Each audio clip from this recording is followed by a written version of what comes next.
അമ്മേ പരിശുദ്ധ അമ്മേ, അമ്മേ പരിശുദ്ധ ദൈവമാതാവേ, കൃപാസനത്തിലൂടെ ഞങ്ങൾക്കും ഞങ്ങളുടെ ദേശത്തിനും അമ്മ മധ്യസ്ഥം തേടി തന്ന എല്ലാ അനുഗ്രഹങ്ങൾക്കും കൃപകൾക്കും ഞങ്ങളിപ്പോൾ ഹൃദയം നിറഞ്ഞ നന്ദി പറയുന്നു.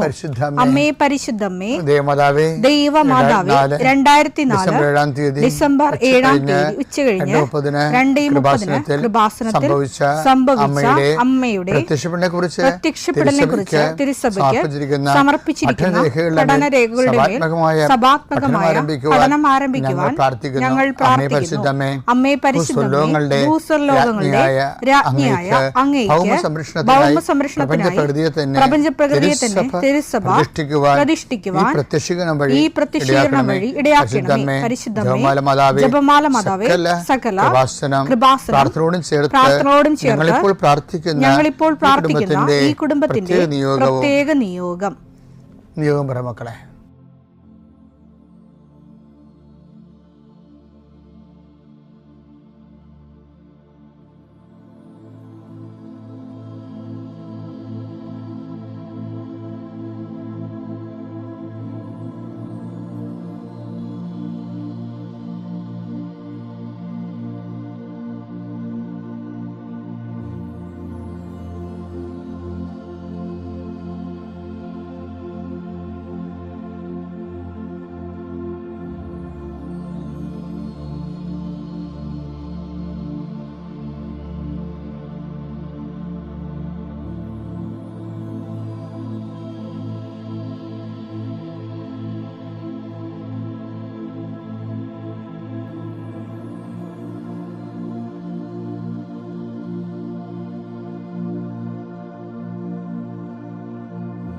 അമ്മയുടെ പ്രത്യക്ഷീകരണത്തിന്റെ ഈ അനുഗ്രഹവേളയിൽ ഞങ്ങൾക്ക് സാധിച്ചു തരുവാൻ കനിയണമേ.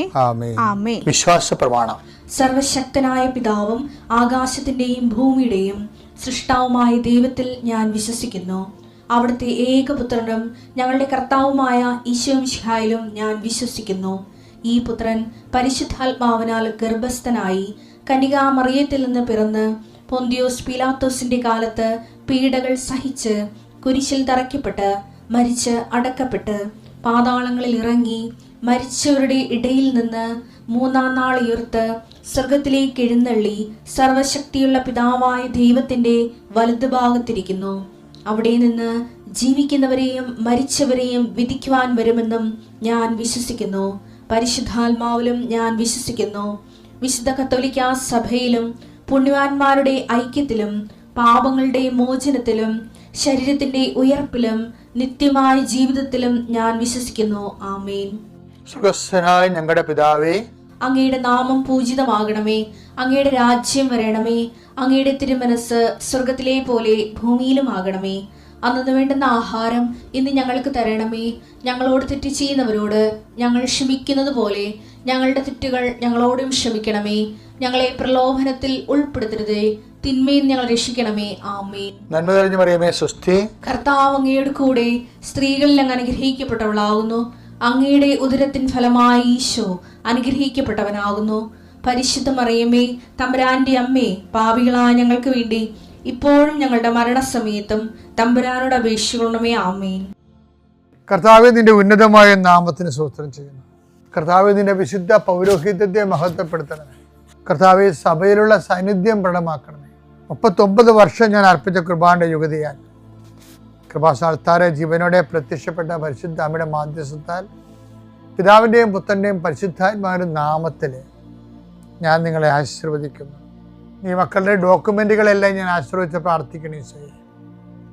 അവരുടെ കൈകളിൽ അതില്ല എങ്കിലും ഡോക്യുമെൻറ്റുകൾ നിങ്ങൾ മനസ്സിൽ ഓർക്കുക. ചില ഹോൾ ടിക്കറ്റ് ആകാം, ചിലപ്പോൾ വീടിൻ്റെ പ്രമാണമാകാം, ചിലപ്പോൾ ലോൺ എടുക്കാൻ വേണ്ടിയുള്ള ശ്രമമാകാം,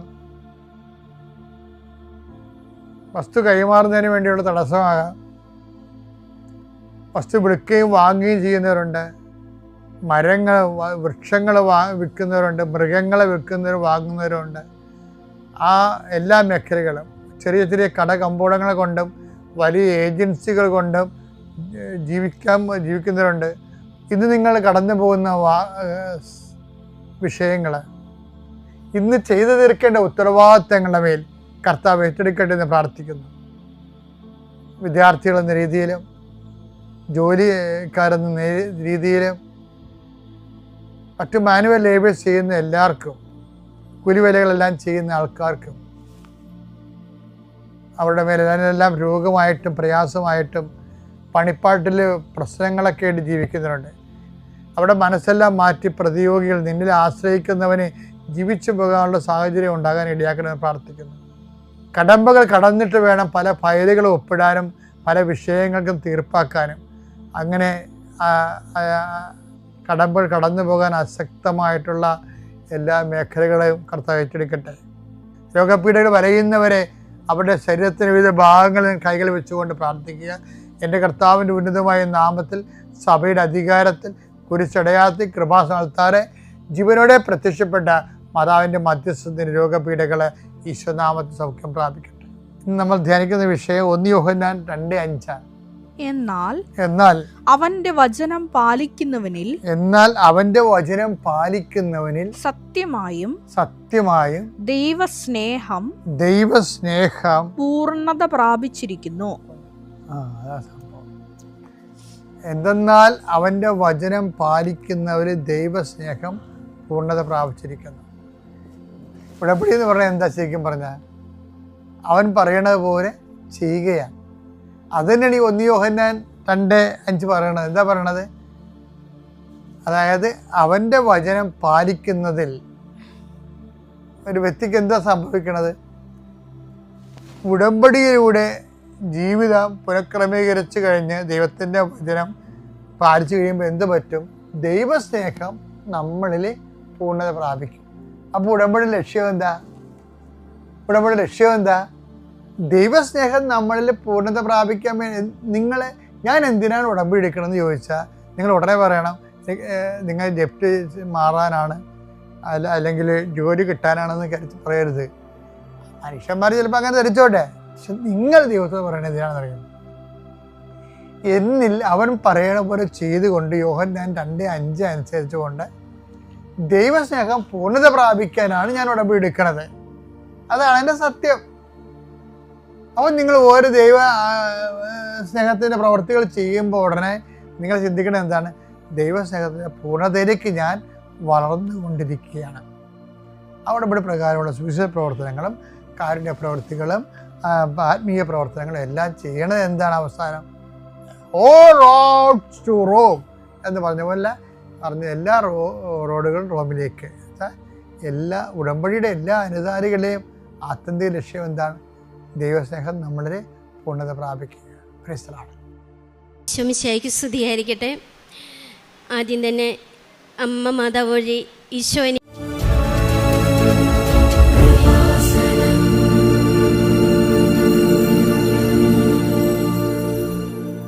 എനിക്ക് നൽകിയ നിരവധിയായ അനുഗ്രഹങ്ങൾക്ക് ഞാൻ നന്ദി പറയുന്നു. എൻ്റെ പേര് ഡെൽഫി സെബാസ്റ്റ്യൻ, തിരുവനന്തപുരത്ത് നിന്നാണ് വരുന്നത്. ഞാൻ ഉടമ്പടി എടുത്തത് 2023 ജൂൺ മാസമാണ്. ഞാനിവിടെ ഉടമ്പടി എടുക്കാനുണ്ടായത് കാരണം എന്ന് പറഞ്ഞു കഴിഞ്ഞാൽ, ഞാൻ നിരന്തരമായി യൂട്യൂബിൽ സാക്ഷ്യം കേൾക്കുമായിരുന്നു. എനിക്ക് സാക്ഷ്യം കേൾക്കുമ്പോൾ ഞാൻ കുറച്ചുകൂടെ ഒത്തിരി ഈശോയോട് അറ്റാച്ചായിട്ട് എനിക്ക് തോന്നുമായിരുന്നു. എനിക്ക് സമയം കിട്ടുമ്പോഴെല്ലാം ഞാൻ ഒരിക്കലും ഒരു സിനിമാ പാട്ടോ ലൗകികമായ ഒരു കാര്യങ്ങൾ ഞാൻ കാണുകയോ കേൾക്കുകയോ ചെയ്യില്ല. അപ്പോൾ എനിക്ക് ഈ യൂട്യൂബിൽ സാക്ഷ്യം കാണിക്കുമ്പോൾ എനിക്ക് ഭയങ്കരമായിട്ട് സങ്കടം തോന്നുമായിരുന്നു. കാരണം വെച്ചാൽ എനിക്ക് ഒത്തിരി വേദനകളുണ്ട്, എനിക്ക് അസുഖങ്ങളുണ്ട്, ഞാൻ സാമ്പത്തികമായ പ്രശ്നങ്ങളുണ്ട്, വീടില്ലാത്ത അവസ്ഥയുണ്ട്. എന്നിരുന്നാലും എനിക്ക് മറ്റുള്ളവരുടെ വേദന കാണുമ്പോൾ വലിയ സങ്കടമായിരുന്നു. അപ്പോൾ അങ്ങനെ ഞാൻ നിരന്തരമായിട്ട് പ്രാർത്ഥിക്കാൻ തുടങ്ങി. എനിക്ക് തോന്നുന്നു ഓൺലൈൻ ഉടമ്പടിയൊക്കെ എടുക്കുന്ന ആ സമയത്ത് കൊറോണ ടൈം തൊട്ട് ഞാൻ പ്രാർത്ഥിക്കാൻ തുടങ്ങുന്നതാണ്. പിന്നീട് ഞാൻ സൺഡേ സ്കൂളിൽ അധ്യാപികയാണ്. എനിക്ക് ആദ്യമായി ഞാൻ 4th സ്റ്റാൻഡേർഡിൽ കുഞ്ഞുങ്ങളെയാണ് പഠിപ്പിച്ചുകൊണ്ടിരുന്നത്. ആ വർഷം 2023 ജൂൺ മാസത്തിൽ എനിക്ക് 8ാം ക്ലാസ്സിലെ കുഞ്ഞുങ്ങളെയാണ് എനിക്ക് പഠിപ്പിക്കാനായിട്ട് അച്ഛനെന്നെ ഏൽപ്പിച്ചത്. അപ്പോൾ എനിക്ക് തോന്നി എനിക്ക് ഈശ്വരോടെ പ്രാർത്ഥിക്കുന്ന ഒരു മകളാവണം. എനിക്ക് ഈശോയെ അവർക്ക് പകർന്നു കൊടുക്കണം, ആത്മീയമായി അവരെ വളർത്തണം, എൻ്റെ കുഞ്ഞുങ്ങളെ പോലെ അവരെ എനിക്ക് കരുതണം. അങ്ങനെ 8 കുഞ്ഞുങ്ങളുണ്ടായിരുന്നു. 8 പേരും 8 തരത്തിലുള്ള കുഞ്ഞുങ്ങളായിരുന്നു. അതിൽ 2-3 കുഞ്ഞുങ്ങൾ ഒട്ടും സഹകരണം ഇല്ലായിരുന്നു. എനിക്ക് അവരെ എങ്ങനെയല്ല ആത്മീയം വളർത്തണം, എനിക്ക് അതിന് കുറച്ചുകൂടി ദൈവകൃപ കിട്ടണം എന്നോർത്ത് ആണ് ഞാനിവിടെ വന്ന് ഉടമ്പടി എടുക്കുന്നത്. അതുകൂടാതെ എനിക്ക് ഉടമ്പടി നിയോഗങ്ങളും ഉണ്ടായിരുന്നു. ഫസ്റ്റായിട്ട് ഞാൻ ശരിക്കും വെച്ചത് പരിശുദ്ധാത്മാവിനാൽ നിറഞ്ഞ് ഞാൻ ദൈവകൃപയുള്ള നല്ലൊരു മകളായിട്ട് എനിക്ക് ഈശോയെ പ്രഘോഷിക്കാൻ കഴിയണം, എൻ്റെ അമ്മ മാതാവിനെ എനിക്ക് പ്രഘോഷിക്കാൻ കഴിയണം എന്നായിരുന്നു എൻ്റെ ആദ്യത്തെ നിയോഗം തന്നെ. അത് എനിക്ക് സാധിച്ചു കിട്ടി. ഞാൻ വീട്ടിൽ ചെന്ന ഉടനെ തന്നെ നേരത്തെ ഒന്നും ഞാൻ ഇത്രയധികം പ്രാർത്ഥിക്കുമെങ്കിലും ഈശോയുടെ അടുത്താണെങ്കിലും എനിക്ക് ബൈബിൾ മൊത്തം വായിക്കാൻ കഴിഞ്ഞിരുന്നില്ല. ഞാൻ ബൈബിൾ വായിക്കാനായിട്ട് തുടങ്ങി. അത് ജോലിയെല്ലാം തീർത്ത് ചിലപ്പോൾ 10 മണിയാകുമ്പോഴായിരിക്കും ബൈബിൾ വായിക്കാൻ തുടങ്ങുന്നത്. 10 മണി കഴിഞ്ഞ് 11 മണിയായി, 12 മണിയായി, 1 മണിയായാൽ പോലും എനിക്ക് ബൈബിൾ താഴെ വയ്ക്കാൻ കഴിഞ്ഞിരുന്നില്ല. എനിക്ക് ഒറ്റയടിക്ക് ബൈബിൾ വായിച്ച് തീർക്കണം.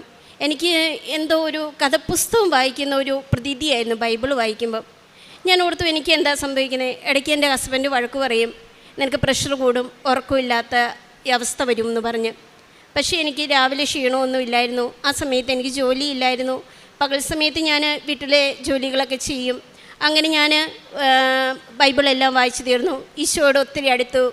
ആ സമയത്ത് എൻ്റെ ഒരു ഫ്രണ്ട്, എൻ്റെ ഒരു കൂട്ടുകാരി വളരെ മാനസികമായിട്ട് ഒത്തിരി തകർന്ന ഒരവസ്ഥയിലായിരുന്നു. അവൾക്കൊരു ഡിപ്രഷൻ പോലെ വന്നിട്ട് അവൾ ഈശോയിൽ നിന്ന് ഒത്തിരി അകന്നു. ആ സമയത്ത് ഞാൻ അവളെ ഒത്തിരി വിളിക്കുകയും അവളെ ഞാൻ നല്ല രീതിയിൽ ഈശോയിലേക്ക് അടുപ്പിക്കുകയും ചെയ്തു. അങ്ങനെ അവളുടെ ആ ഒരു ആത്മഹത്യ, ഒരു മുനമ്പിൽ നിന്നിരുന്ന ആ കുഞ്ഞിനെ എനിക്ക് രക്ഷിക്കാൻ പറ്റി. അവൾ ശരിക്കും പിന്നെ ഒരു ജോലിക്ക് കയറി, ഇപ്പം നല്ല മിടുക്കിയായിട്ട് ജോലി ചെയ്യുന്നു. അങ്ങനെ ഇരുന്ന സമയത്ത് ഞാൻ എൻ്റെ കുഞ്ഞുങ്ങളെ ബൈബിൾ വായിപ്പിക്കുകയും എൻ്റെ മോനും മോളുമാണ് എനിക്കുള്ളത്. അതുകൂടാതെ എൻ്റെ മോനെയും മോളെയും തന്നെ എൻ്റെ 8 കുഞ്ഞുങ്ങളെയും, എൻ്റെ സൺഡേ സ്കൂളിലെ 8 കുഞ്ഞുങ്ങളെയും ഞാൻ ബൈബിൾ വായിപ്പിക്കുമായിരുന്നു. ഓരോ ദിവസവും ദിവസവും ഞാൻ അവിടെ അപ്ഡേറ്റ് ചെയ്ത് വായിക്കുന്നുണ്ടോ എന്ന് ചോദിച്ച് അവർ വയ്ക്കണം. ഏറ്റവും കുസൃതിയായിട്ടുള്ള 2 കുഞ്ഞുങ്ങളുണ്ടായിരുന്നു. അവരേറ്റവും നല്ല മിടുക്കരായി മാറി എന്നുള്ളതാണ് ആ വർഷത്തെ എൻ്റെ ഏറ്റവും വലിയൊരു സാക്ഷി എന്ന് പറയുന്നത്. പിന്നീട് അതുകൂടാതെ ഞാൻ വിശ്വാസ പ്രമാണം ചെല്ലുമ്പോൾ എനിക്ക് മടുപ്പ് തോന്നിയിരുന്നു. പക്ഷേ എനിക്ക് ഉടമ്പടി എടുത്തതിന് ശേഷം എത്ര തവണ വിശ്വാസ പ്രമാണം ചെല്ലിയാലും എനിക്കൊരു മടുപ്പ് തോന്നിയിരുന്നില്ല. അങ്ങനെ ഇരുന്ന സമയത്ത് എനിക്ക് യൂട്രസിൽ, ഞാനിവിടെ ഉടമ്പടി എടുക്കുമ്പോൾ എനിക്ക് യൂട്രസിൽ ഫൈബ്രോയിഡ് ഉണ്ടായിരുന്നു. അതുകൂടാതെ എൻ്റെ യൂട്രസിൻ്റെ തിക്നെസ് വർദ്ധിക്കുകയും എനിക്ക് വളരെ ഭയങ്കരമായ ബ്ലീഡിങ് ഉണ്ടാവുകയും ഉണ്ടായിരുന്നു. ആ സമയത്ത് ഞാൻ ടാബ്ലറ്റ് എടുക്കുന്നുണ്ടായിരുന്നു. ഇവിടെ വന്നതിന് ശേഷം ഞാൻ അമ്മ മാതാവിൻ്റെ അടുത്ത് പറഞ്ഞു, എനിക്ക് ഒത്തിരി അസുഖമുണ്ട് മാതാവേ, എൻ്റെ തൈറോയിഡിൻ്റെ ഗ്രന്ഥി എടുത്തു കളഞ്ഞതാണ്, എനിക്ക് ഒത്തിരി വേദനകളുണ്ട്, ഒന്ന് മുട്ടുകുത്താൻ പോലും സാധിക്കത്തില്ല, എന്നെ കാണുമ്പോൾ ആർക്കും ഒരു നല്ല മിടുക്കിയായിരിക്കുന്നു, പക്ഷെ ഒത്തിരി അസുഖങ്ങളുണ്ട്. എന്നിരുന്നാലും ഞാൻ ഈശോയോട് ഞാൻ പ്രാർത്ഥിച്ചു, എൻ്റെ ഈശോയെ ഈ അസുഖം കൂടെ എനിക്ക് തരല്ലേ, എൻ്റെ അമ്മ മാതാവേ, ഞാൻ ഇനി ടാബ്ലറ്റ് കഴിക്കില്ല. അങ്ങനെ ഞാൻ വീട്ടിൽ ചെന്നു, ടാബ്ലറ്റ് എടുത്തില്ല. 3 മാസം കഴിഞ്ഞു, 4 മാസം കഴിഞ്ഞു. ഹസ്ബൻഡ് പറഞ്ഞു എൻ്റെ അടുത്ത് നമുക്ക് സ്കാൻ ചെയ്യാം, നീ ഇങ്ങനെ ഇരുന്ന് ശരിയാവത്തില്ല, എന്തെങ്കിലും ഉണ്ടെങ്കിൽ പിന്നീട് അത് വളരെ പ്രശ്നമായി പോകും. അങ്ങനെ ഞങ്ങൾ ഡോക്ടറിൻ്റെ അടുത്ത് ചെല്ലുന്നു, സ്കാൻ ചെയ്യുന്നു. സ്കാൻ ചെയ്ത് കഴിഞ്ഞപ്പോൾ ഡോക്ടർ ചിരിച്ചുകൊണ്ട് എൻ്റെ അടുത്ത് ചോദിച്ചു, എന്തിനാ വന്നേ എന്ന് ചോദിച്ചു. അപ്പം ഞാൻ പറഞ്ഞു, ഡോക്ടർ, അത് ആദ്യം പോയത് വേറൊരു ഹോസ്പിറ്റലിലായിരുന്നു, രണ്ടാമത് പോയത് ഞാൻ വേറൊരു ഹോസ്പിറ്റലാണ്. അപ്പോൾ ഡോക്ടറിൻ്റെ അടുത്ത് ചോദിച്ചു കഴിഞ്ഞപ്പോൾ ഞാൻ പറഞ്ഞു, ഡോക്ടറെ എനിക്കിങ്ങനെ യൂട്രസിൻ്റെ അത് ഫൈബ്രോയിഡ് ഉണ്ടായിരുന്നു, എനിക്കത് മാറണം. അപ്പം പറഞ്ഞു, ടാബ്ലറ്റ് എടുത്തിരുന്നോ? ഞാൻ പറഞ്ഞു, ടാബ്ലറ്റ് ഒന്നും എടുത്തില്ല ഡോക്ടറെ. അപ്പം ഞാൻ നോക്കിയപ്പോൾ ഡോക്ടർ ഒരു ഹിന്ദു ഡോക്ടറാണ്. അപ്പം ഞാൻ ഡോക്ടറോട് പറഞ്ഞു, ഡോക്ടറിന് വിശ്വാസം ഉണ്ടോയെന്ന് അറിഞ്ഞുകൂടാ, ഞങ്ങൾക്ക് മാതാവുണ്ട്, ഈശോയുണ്ട്. അങ്ങനെ മാതാവ് വഴി ഞാനിങ്ങനെ ആലപ്പുഴ ഒരു പള്ളിയിൽ പ്രാർത്ഥിച്ചു, അങ്ങനെ എൻ്റെ അസുഖം മാറിയതാണെന്ന് പറഞ്ഞു. അപ്പോൾ ഡോക്ടർ ചിരിച്ചു. ഡോക്ടർ പറഞ്ഞു, വിശ്വാസം നല്ലത് തന്നെ, നിങ്ങൾ നന്നായിട്ട് പറയും. ശരിക്കും പറഞ്ഞാൽ അതൊരു ക്രിസ്ത്യൻ ഹോസ്പിറ്റലായിരുന്നു. പക്ഷേ എനിക്ക് തോന്നുന്നു അറിയാവുന്നത് കൊണ്ടാവാം ഡോക്ടർ എന്നെ ഒത്തിരി സപ്പോർട്ട് ചെയ്തു. എനിക്ക് വളരെ സന്തോഷം തോന്നി. ആ സമയത്ത് എനിക്ക് വളരെയധികം സന്തോഷം തോന്നി. കാരണം വെച്ചാൽ ഞാൻ ഇവിടെ നിന്ന് പ്രാർത്ഥിക്കുമായിരുന്നു, എൻ്റെ ഈശോയെ, ഞാൻ ഹോസ്പിറ്റലിൽ പോകാൻ ഇറങ്ങുമ്പോൾ ഈ മാതാവിൻ്റെ അടുത്ത് ഒരു കാര്യം പറഞ്ഞോളൂ, എൻ്റെ അമ്മ മാതാവേ, എനിക്ക് ഒരു സാക്ഷ്യം പറയാൻ പറ്റണം, അമ്മ മാതാവിൻ്റെ മുന്നിൽ ഒരു സാക്ഷ്യം പറയാൻ പറ്റണം എന്നായിരുന്നു ഞാൻ.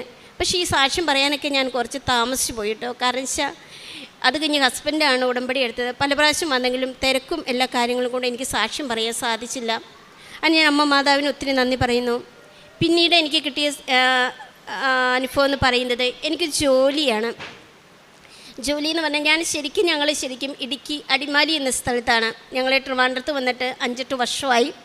ആ സമയത്ത് 6 വർഷം ഞാൻ അവിടെ അടിമാലി പഞ്ചായത്തിൽ കോൺട്രാക്ട് വ്യവസ്ഥയിൽ ജോലി ചെയ്യുവാനും തിരുവനന്തപുരത്ത് വന്ന് കുറച്ച് ജോലി ശ്രമിച്ചെങ്കിലും ഒന്നും നടന്നില്ല. മോനും ചെറുതായിരുന്നു. അവനെ ഇട്ടിട്ട് പോകാനുള്ള ബുദ്ധിമുട്ട് കാരണം ആദ്യമൊന്നും പോയില്ല. പിന്നെ ഈച്ചോവറായി. എനിക്ക് ജോലി PSC എഴുതാനായിട്ട് പറ്റിയില്ല. എന്നാലും പ്രൈവറ്റ് മേഖലയിൽ ജോലി പോകുന്നതിനോട് ഒരു വിഷമമുള്ളത് കൊണ്ട് ഞാനൊരു ഗവൺമെൻറ് ജോലി ആഗ്രഹിച്ചിരുന്നു. എനിക്ക് പല പ്രാവശ്യം പലയിടത്ത് ഇൻ്റർവ്യൂവിന് പോയെങ്കിലും കിട്ടിയില്ല. വീണ്ടും 40 വയസ്സ് കഴിഞ്ഞ് കഴിഞ്ഞാൽ ഒരിക്കലും ഒരിടത്തും നമുക്ക് ജോലി കിട്ടത്തില്ല. ആ ഒരവസ്ഥയിലായിരുന്നു എൻ്റെ.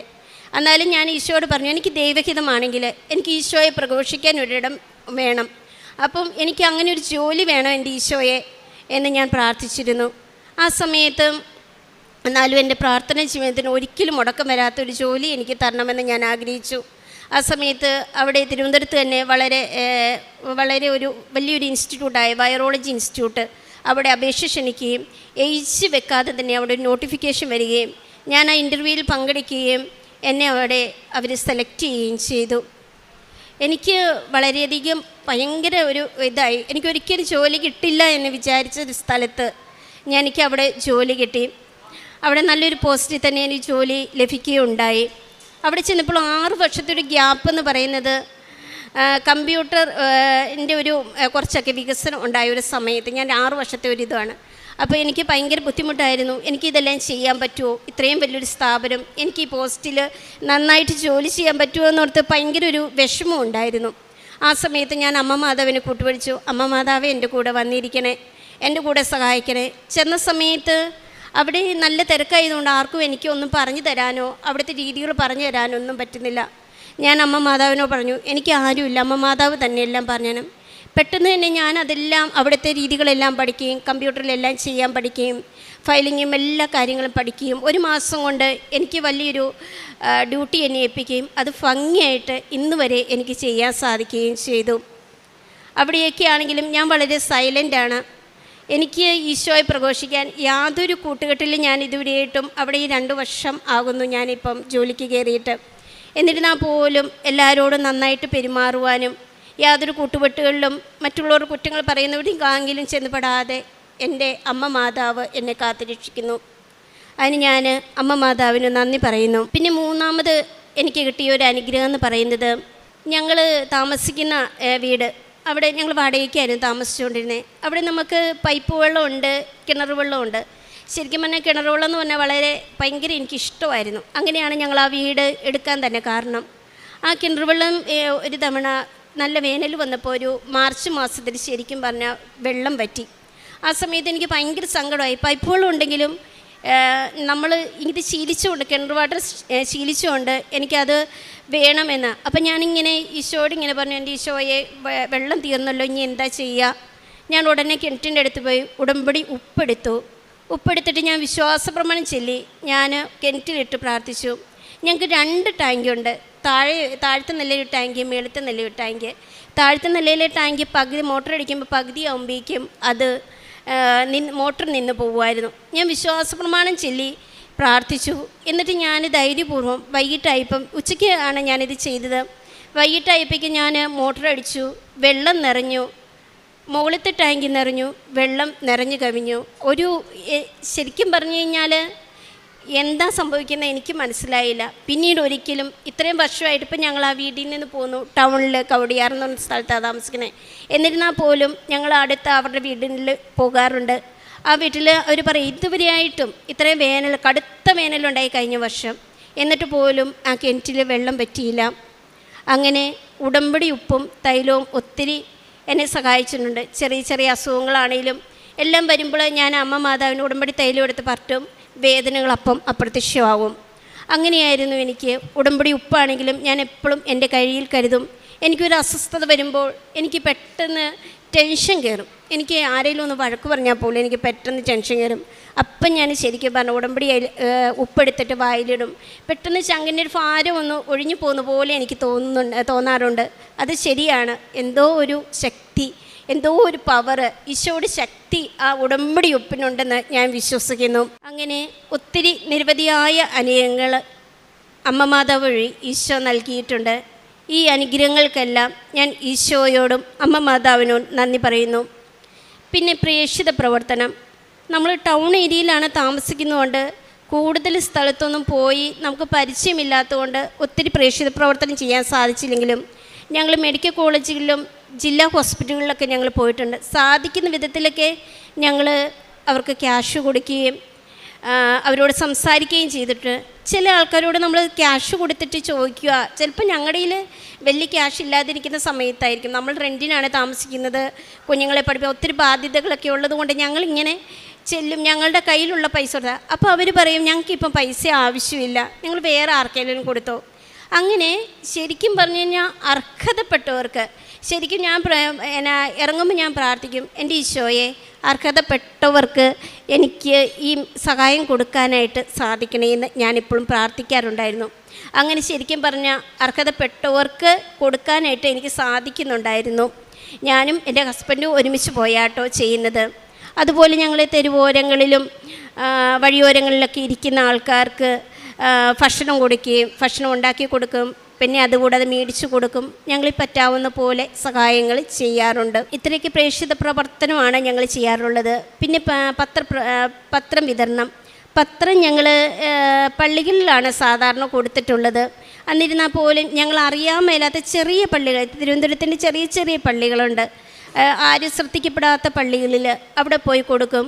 പലരും നമ്മളോട് ഇങ്ങോട്ട് ചോദിക്കും, വളരെ സന്തോഷത്തോടുകൂടി പത്രം ചിരിച്ചുകൊണ്ട് മാതാവിൻ്റെ പത്രമാണ്, എനിക്കിങ്ങനെ അനുഗ്രഹങ്ങൾ കിട്ടിയതാണ് എന്ന് പറഞ്ഞുകൊണ്ട് തന്നെയാണ് ഞാൻ കൊടുത്തത്. പലരും നമ്മളോട് ചോദിക്കും എവിടെയാണ് ഈ പള്ളി എവിടെയാണ്, അപ്പോൾ അതിൻ്റെ ഡീറ്റെയിൽസൊക്കെ ഞങ്ങൾ പറഞ്ഞു കൊടുക്കും. ചില ആൾക്കാർ മുഖം തിരിക്കാറുണ്ട്, ഞങ്ങൾക്ക് വേണ്ടാന്ന് പറയാറുണ്ട്. അപ്പം ചിലപ്പോൾ സങ്കടം വരും. എന്താണ് ശരിക്കും ടൗണിലൊക്കെ ഞങ്ങൾ അതുകൊണ്ട് വലിയ പള്ളികളിലൊന്നും കൊടുക്കത്തില്ല, ചെറിയ പള്ളികളിലാണ് കൊടുക്കുന്നത്. ചിലർ സങ്കടം അങ്ങനെ കാണിക്കുമ്പോൾ സങ്കടം, എന്നാലും അത് ഈശോനെ ഏൽപ്പിച്ചിട്ട് അത് അവർക്ക് ചിലപ്പം ആരുടെ വഴിയാണെങ്കിലും അവരെങ്ങനെയെങ്കിലും അമ്മ മാതാവിൻ്റെ അടുക്കൽ എത്തുമെന്ന് ഉറപ്പുള്ളത് കൊണ്ട് അങ്ങനെ ആ സങ്കടം വെച്ചുകൊണ്ടിരിക്കത്തില്ല, ഈശോനെ സമർപ്പിക്കും. ഈ ഇത്രയും സാക്ഷ്യമാണ് എനിക്ക് പറയാനുള്ളത്. ഇത്രയും അനുഗ്രഹങ്ങൾ തന്ന അമ്മ മാതാവിന് ഞാൻ 1000 നന്ദി പറയുന്നു. എൻ്റെ പേര് ജോൺസി ജോണി. ഞാൻ ആർമിയിൽ നഴ്സിംഗ് ഓഫീസറായിട്ട് വർക്ക് ചെയ്യുന്നു. ഇപ്പോൾ ഉത്തരാഖണ്ഡിലാണ്. അപ്പോൾ ഞാൻ ഉടമ്പടി എടുത്തത് കഴിഞ്ഞ വർഷം ജൂൺ 25-നാണ് എടുത്തത്.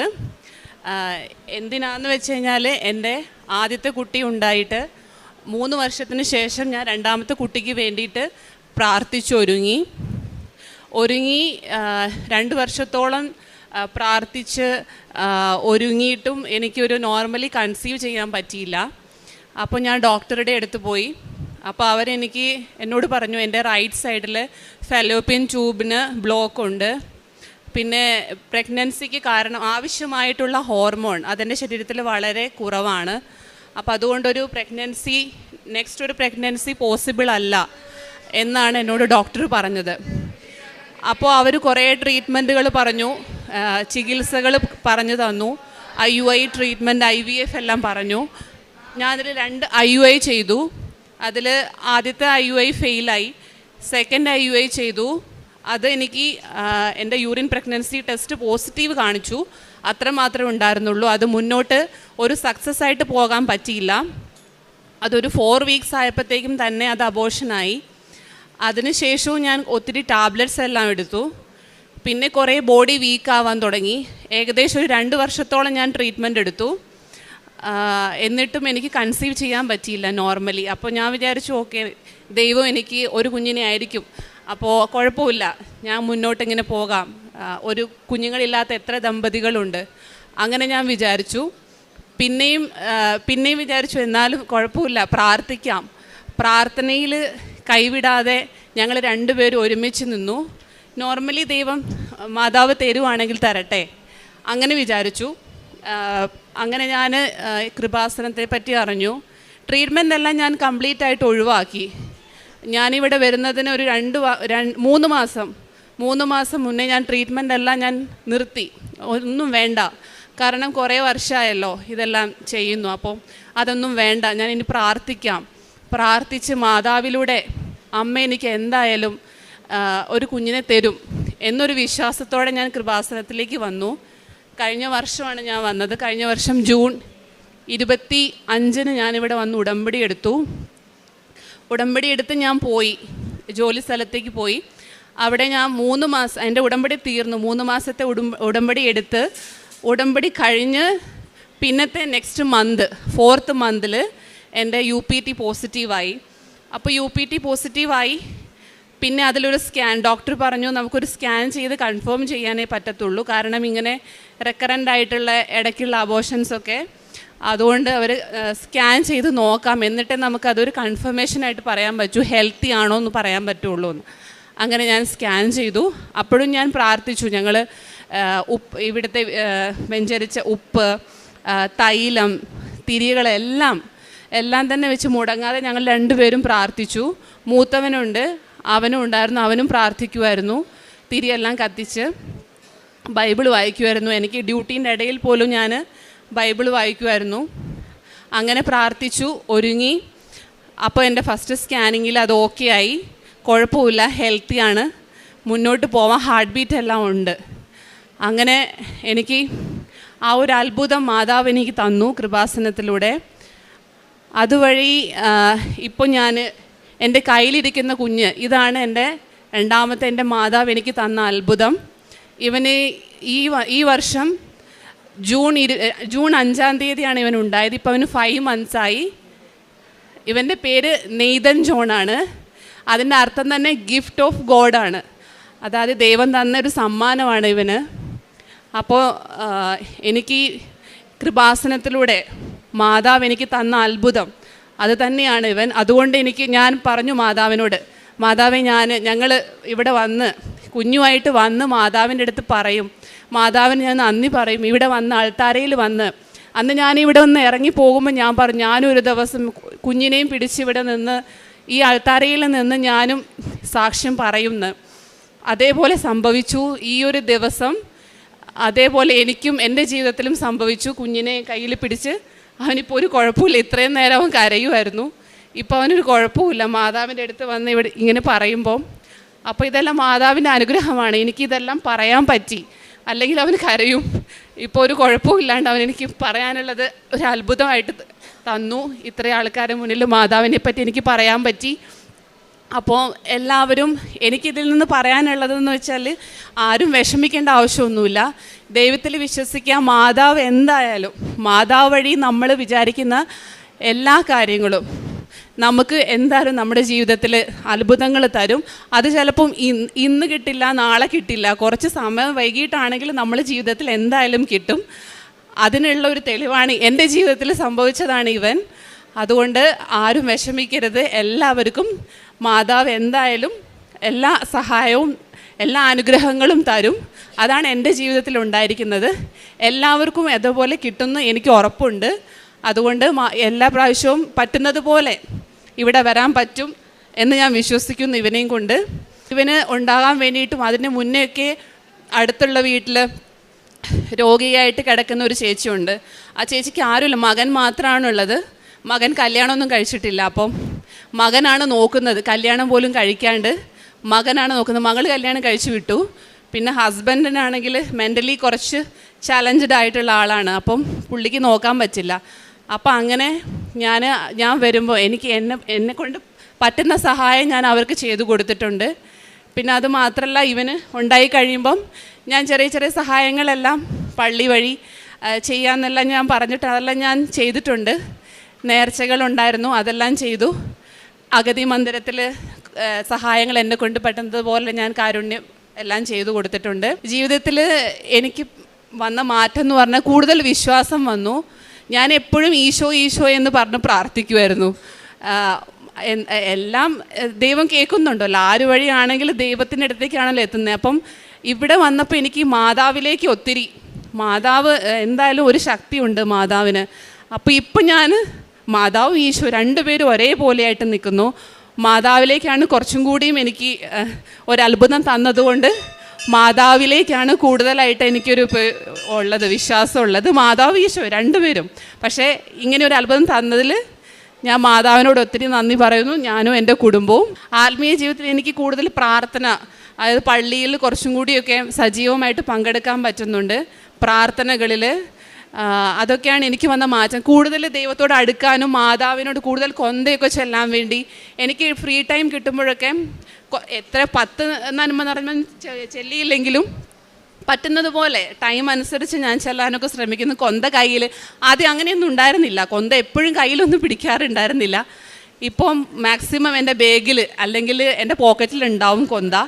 ഞാൻ മറക്കാതെ ഞാനത് വെക്കാൻ ശ്രമിക്കാറുണ്ട്. ആദ്യത്തിനെക്കാട്ടിലും ഇപ്പം ഞാൻ കൂടുതൽ മാതാവിനോട് അടുത്തു. അതാണ് എൻ്റെ ജീവിതത്തിൽ വന്ന മാതാവിനെ എന്നെയും എൻ്റെ കുടുംബത്തെയും ഈ അൾത്താരയിൽ കൊണ്ടുവന്ന അമ്മ മാതാവിനും തിരുക്കുമാരനും ഞാൻ ഒരുപാട് നന്ദി അർപ്പിക്കുന്നു. എൻ്റെ പേര് രഞ്ജിത്ത് PR. ഞാൻ പത്തനംതിട്ട ജില്ലയിൽ നിന്നും വരുന്നു. എനിക്ക് ആദ്യമായി എൻ്റെ മകളുടെ ഒരു രോഗശാന്തിക്ക് അതിനുവേണ്ടിയായിരുന്നു ഞാൻ ഈ അൾത്താരയിലും ഈ മാതാവിനെയും അറിയുവാൻ സാധിച്ചത്. എൻ്റെ മകൾക്ക് ആസ്മയുടെ അസുഖമായിരുന്നു, അലർജിയും അതിൻ്റെ കൂട്ടത്തിൽ തന്നെ ഉണ്ടായിരുന്നു.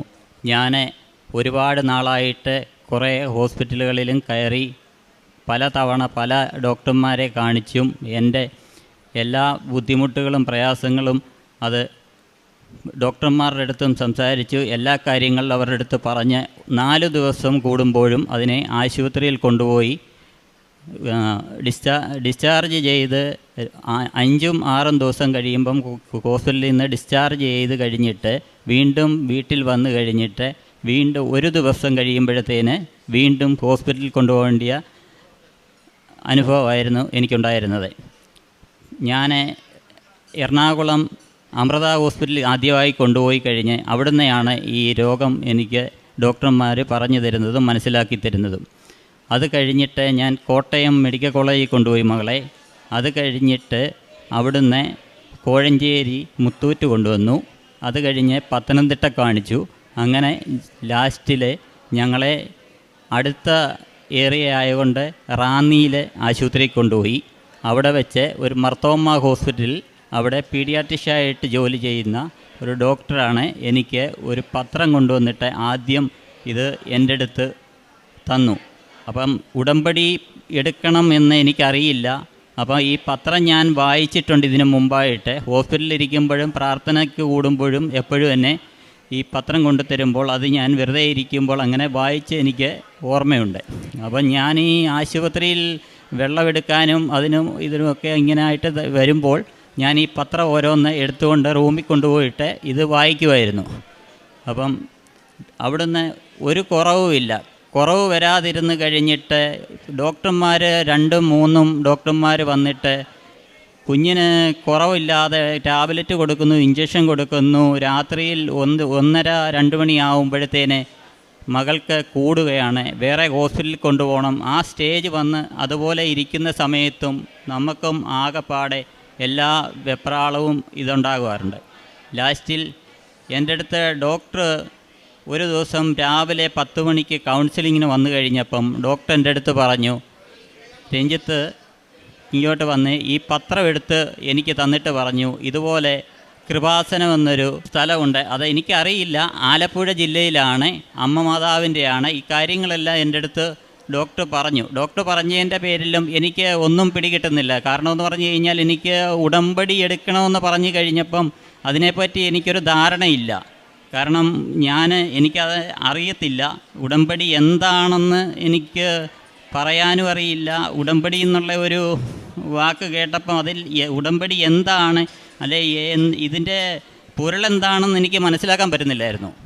അത് കഴിഞ്ഞ് ഞാൻ അവിടുത്തെ സിസ്റ്ററുടെ അടുത്ത് ഈ കാര്യം ചോദിച്ച് മനസ്സിലാക്കി കഴിഞ്ഞപ്പോൾ ഞാൻ എൻ്റെ അടുത്ത് പറഞ്ഞു, ഇതുപോലെ കൃപാസനമുണ്ട്, അവിടെ പോയി ഉടമ്പടി എടുത്തിട്ട് പ്രാർത്ഥിച്ചിട്ട് വരണം, അവിടെ വന്നിട്ട് എൻ്റെ അടുത്ത് പറയണമെന്ന് പറഞ്ഞു.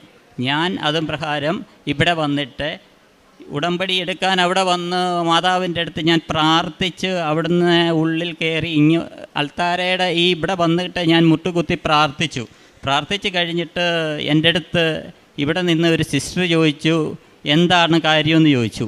അപ്പം ഞാൻ ഇതുപോലെ പറഞ്ഞ് എൻ്റെ മകളുടെ ഇത് ആവശ്യമാണ്, ഇതുപോലെ വയ്യാതെ ബുദ്ധിമുട്ടാണ്, ഞാൻ 2 ദിവസം കൂടുമ്പോഴും 3 ദിവസം കൂടുമ്പോഴും ഞാൻ ഈ ശ്വാസം കിട്ടുന്നില്ല. അതിൻ്റെ ഒരു ബുദ്ധിമുട്ട് കാണുന്നതുകൊണ്ടാണ് എനിക്ക് അവിടെ ഈ രാത്രി മുഴുവനും ഉറക്കളയ്ക്കുമ്പോഴും കാണുന്നുണ്ട്. അങ്ങനെ കാണുന്ന സമയം കൊണ്ട് ഞാൻ അതുവഴി വന്ന് ചോദിച്ച് കഴിഞ്ഞപ്പോൾ ഞാൻ ഈ കാര്യം പറഞ്ഞ് സിസ്റ്റർ എന്നോട് പറഞ്ഞു, അത് സൗഖ്യം പ്രാപിക്കും, കുഴപ്പമില്ല, അത് മാറിക്കോളുമെന്ന് പറഞ്ഞു. ഞാൻ ആ വിശ്വാസത്തിൽ നേരെ വീട്ടിലേക്ക് പോയി. ഉടമ്പടി എടുത്തു കഴിഞ്ഞിട്ട് വീട്ടിൽ ചെന്നിട്ട് പിറ്റേ ദിവസം രാവിലെ ഞാൻ ഈ ഹോസ്പിറ്റലിൽ പോയിട്ട് ഡോക്ടറെ കണ്ടിട്ട് പറഞ്ഞു, ഞാനിതുപോലെ പോയി എനിക്ക് ഇവിടുന്ന് കാശ് രൂപ അതെല്ലാം കാണിച്ച് ഞാൻ സിസ്റ്ററുടെ അടുത്തും കാണിച്ചു. അത് കഴിഞ്ഞ് ഹോസ്പിറ്റലിൽ നിന്ന് അന്ന് തൊട്ട് എനിക്ക് തോന്നുന്നു ഇന്ന് നമ്മൾ ഈ അൾത്താരയിൽ കുഞ്ഞ് നിൽക്കുന്നിടത്തോളം കാലം എനിക്ക് കുഞ്ഞിനെ അഡ്മിറ്റ് ചെയ്യേണ്ട ഒരു സാഹചര്യം ഇതുവരെയും ഉണ്ടായിട്ടില്ല. അത് എൻ്റെ യേശുദേവനും എൻ്റെ അമ്മ മാതാവും എന്നെ അനുഗ്രഹിച്ചെന്ന് എനിക്ക് നല്ലപോലെ എനിക്ക് ബോധ്യമായി. അതിൽ ഞാൻ ഒരുപാട് സന്തോഷിക്കുന്നു. ആ കുഞ്ഞിന് ഇതുവരെയും അതൊരു ശ്വാസം മുട്ടൽ വന്നാലും അത് ഒരു ദിവസം എടുക്കത്തില്ല. അതിനിപ്പുറം തന്നെ വീട്ടിൽ വെച്ച് തന്നെ അത് സൗഖ്യം പ്രാപിച്ച് മാതാവിൻ്റെ തൈലവും തേനും കൊടുക്കുന്ന കാരണം അത് പിന്നെ രണ്ടാമത്തെ ആ ദിവസം വരുന്നില്ല. അതുകൊണ്ട് മാറി പോകുന്നു. ഇതുവരെയും അതുകൊണ്ട് അഡ്മിറ്റ് ചെയ്ത് ഒരു സാഹചര്യം എനിക്ക് ഉണ്ടാക്കി തന്നിട്ടുമില്ല. അതിന് എൻ്റെ ഈശോയ്ക്കും അമ്മ മാതാവിനും ഞാൻ ഒരുപാട് നന്ദി പറയുന്നു. രണ്ടാമതായി എനിക്ക് ഒരു ജോലി വേണമെന്നും പറഞ്ഞ് ഞാൻ അമ്മ മാതാവിൻ്റെ അടുത്ത് ഞാനൊരു നിയോഗം വെച്ചായിരുന്നു. അത് അമ്മ മാതാവ് എനിക്ക് താൽക്കാലികമായിട്ട് എനിക്കൊരു ജോലി തന്ന് എന്നെ അതിനും അമ്മ മാതാവ് സഹായിച്ചിട്ടുണ്ട്. അതിന് എൻ്റെ തിരുക്കുമാരനും അമ്മ മാതാവിനും ഞാൻ 1000 നന്ദി പറയുന്നു. എനിക്ക് അത് സ്ഥിരമാക്കി തരാനും ഞാൻ അമ്മ മാതാവിൻ്റെ അടുത്ത് ഞാൻ നേരത്തെ തന്നെ നിയോഗത്തിൽ ഞാൻ പറഞ്ഞിട്ടുണ്ടായിരുന്നു. അതിനും എൻ്റെ അമ്മ മാതാവിനും തിരുക്കുമാരനും 1000 നന്ദി ഞാൻ പറയുന്നു. പിന്നീട് എനിക്ക് ബന്ധുവിൻ്റെ വീട്ടിൽ ഞാൻ ഒരു ദിവസം തിരുവനന്തപുരത്ത് എൻ്റെ അളിയന് വേണ്ടി ഞാൻ എയർപോർട്ടിൽ ഒരു വാഹനത്തിൽ ഞങ്ങൾ 5 പേര് യാത്ര ചെയ്തിട്ട് തിരികെ വരികയാണ്. ആ വരുന്ന സമയത്ത് വലിയ മഴയുടെ കോള് വന്നു. വന്നു കഴിഞ്ഞിട്ട് പെട്ടെന്ന് മേഘമെല്ലാം ഇരുണ്ട് കറുത്ത് ഇതായി. അപ്പം സമയം ഒരു 2 മണി കഴിഞ്ഞു പകല്. ആ സമയത്ത് പെട്ടെന്നൊരു വളവായിരുന്നു. വണ്ടി സ്പീഡിൽ വരുന്നത് കണ്ടു. അത് കഴിഞ്ഞപ്പോഴത്തേന് ഈ മഴയുടെ എടുത്തതിൻ്റെ കാരണം എല്ലാവരും ഇതിൻ്റെ ചില്ലങ്ങ് താത്തു. അപ്പം പെട്ടെന്ന് ഇരുട്ട് പോലൊരു ഇത് വന്നു.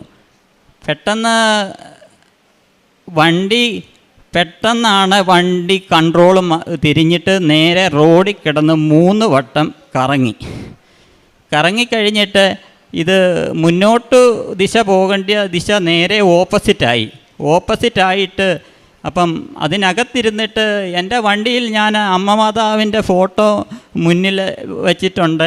കൃപാസനം പത്രം വെച്ചിട്ടുണ്ട്. അതെപ്പോഴും വെച്ചുകൊണ്ടാണ് ഞാൻ യാത്ര ചെയ്യുന്നത്. അപ്പം അതിൻ്റെ തിരിയുന്ന സമയത്ത് ഞാൻ അമ്മയെ മാതാവെ എന്നൊന്ന് വിളിച്ചു. അതുമാത്രം എനിക്കറിയാം.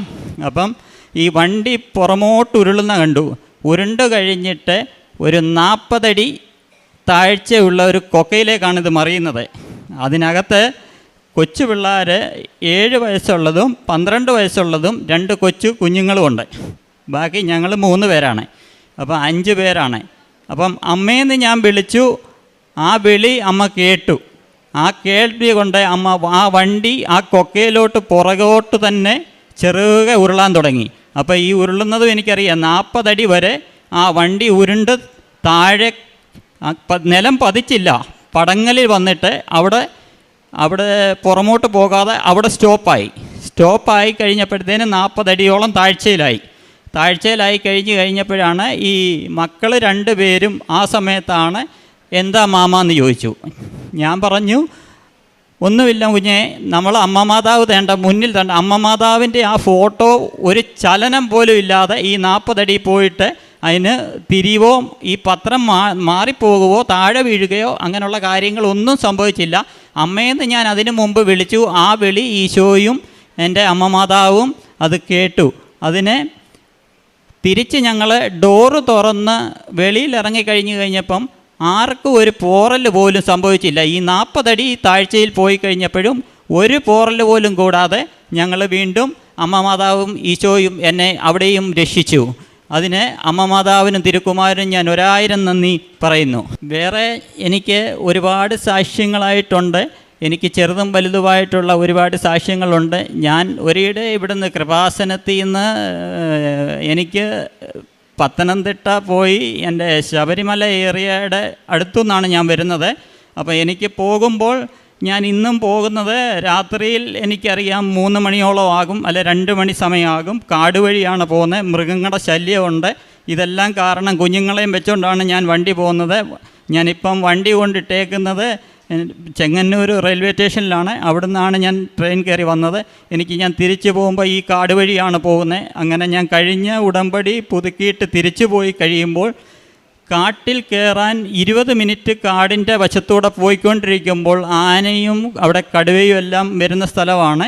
അപ്പോൾ ഈ കുഞ്ഞുങ്ങളെയും കൊണ്ട് പോകുമ്പം ഒരു വണ്ടിയും ഇല്ല. പെട്ടെന്ന് ഒരു വളവ് കഴിഞ്ഞപ്പം മഴയും ഉണ്ട്, കാട്ടിലോട്ട് കയറാൻ പോയി. അപ്പം ഞാൻ കുഞ്ഞുങ്ങളുടെ അടുത്ത് പറഞ്ഞു, ഈ ഗ്ലാസും മൊത്തം താത്ത് ലോക്ക് ഇട്ടേക്കണം, എന്തെങ്കിലും സാഹചര്യം കാട് കഴിഞ്ഞിട്ടേ നമുക്ക് പിന്നെ ചില്ല് തുറന്നിടാവും. അപ്പം ഒരു വളവ് കഴിഞ്ഞപ്പം കാടിൻ്റെ വശത്ത് കയറി കാട്ടിലോട്ട് തിരിയുമ്പോൾ ഞാൻ അമ്മ മാതാവിനോട് ഞങ്ങളെല്ലാവരും പ്രാർത്ഥിച്ചുകൊണ്ടാണ് ഞാൻ മുന്നോട്ട് പോകുന്നത്. അന്ന് രാത്രി അവിടുന്ന് വണ്ടി എടുത്തപ്പം തൊട്ട് പ്രാർത്ഥിച്ചുകൊണ്ടാണ് ഞങ്ങൾ അങ്ങോട്ട് നീങ്ങുന്നത്. അവിടുന്ന് ഞങ്ങൾ പറഞ്ഞു, മുന്നിൽ അമ്മയെ ഞങ്ങൾക്ക് മുമ്പിലൊരു വാഹനം ഞങ്ങൾക്ക് കാണിച്ചു തരണമേ. റോഡിൽ ഒരു വാഹനം പോലും ഇല്ല. അപ്പം ഞങ്ങൾക്ക് ഉൾഭയം കുഞ്ഞുങ്ങൾക്കും വരുന്നുണ്ട്. അപ്പോൾ അതിൻ്റെ ഒരു വണ്ടി കണ്ടു കഴിഞ്ഞാൽ അവർക്ക് ആ ഉൾഭയം മാറ്റി കിട്ടും. അപ്പം ഞങ്ങൾ പ്രാർത്ഥിച്ചിട്ട് അമ്മയോട് പെട്ടെന്ന് പറഞ്ഞു, അമ്മ ഒരു വാഹനമെങ്കിലും കാണിച്ചു തരണമെന്ന്. ഈ വളവ് നൂർന്നതല്ല, മുന്നിൽ അപ്രത്യക്ഷമായിട്ടൊരു വാഹനം. ആ വാഹനം കണ്ടു കഴിഞ്ഞ് എവിടുന്ന് വന്നെന്നറിയത്തില്ല. ഈ വളവ് നൂർന്ന് അതുവരെ ഇല്ലാത്ത രാത്രി 11:30 സമയം, കാട് കയറിക്കൊണ്ടിരുന്നപ്പം ആ സമയം അമ്മയോട് ചോദിച്ചപ്പം ആ ചോദ്യത്തിന് ഉത്തരവായിട്ട് ഈശോയും അമ്മയും എനിക്ക് അത്ഭുതം പോലെ തന്നെ ആ മുന്നിൽ കാണിച്ചു തന്നു. ആ അത്ഭുതത്തിൻ്റെ മുന്നിൽ അമ്മ മുന്നോട്ട് നയിച്ച് ഞങ്ങൾ കാട് കഴിഞ്ഞ് ജനപ്രദേശം തുടങ്ങുന്നിടം വരെ കൊണ്ടുവിട്ടു. അവിടുന്ന് നേരെ ആ വണ്ടി തിരിഞ്ഞ് മറ്റ് റോഡ് വഴി തിരിഞ്ഞു പോയി. അവിടെ വരെ ഞങ്ങൾക്ക് അമ്മ മാതാവ് കൂട്ടായിട്ട് അവിടെ വരെ വന്ന് തിരിഞ്ഞ് ഞങ്ങളും പിന്നെ വീട്ടിൽ വന്നു. അതുപോലെ അതും എനിക്കൊരു സാക്ഷ്യമായിട്ട് ഞാൻ ഈ അൾത്താരയിൽ അമ്മ മാതാവിനും തിരുക്കുമാരൻ്റെ മുന്നിൽ ഞാൻ ഇത് സമർപ്പിക്കുന്നു. പിന്നെ പ്രേക്ഷിത പ്രവർത്തനമായിട്ട് ഞാനും എൻ്റെ കുടുംബവുമായിട്ട് പത്രങ്ങളും എല്ലാ പ്രദേശത്തും പത്രം കൊടുക്കാറുണ്ട്. പത്രം കൊണ്ട് പോയി പലയിടത്തും എനിക്ക് ആക്ഷേപങ്ങളും പല സാഹചര്യങ്ങളും എനിക്ക് ഒരുപാട് നേരിട്ടിട്ടുണ്ട്.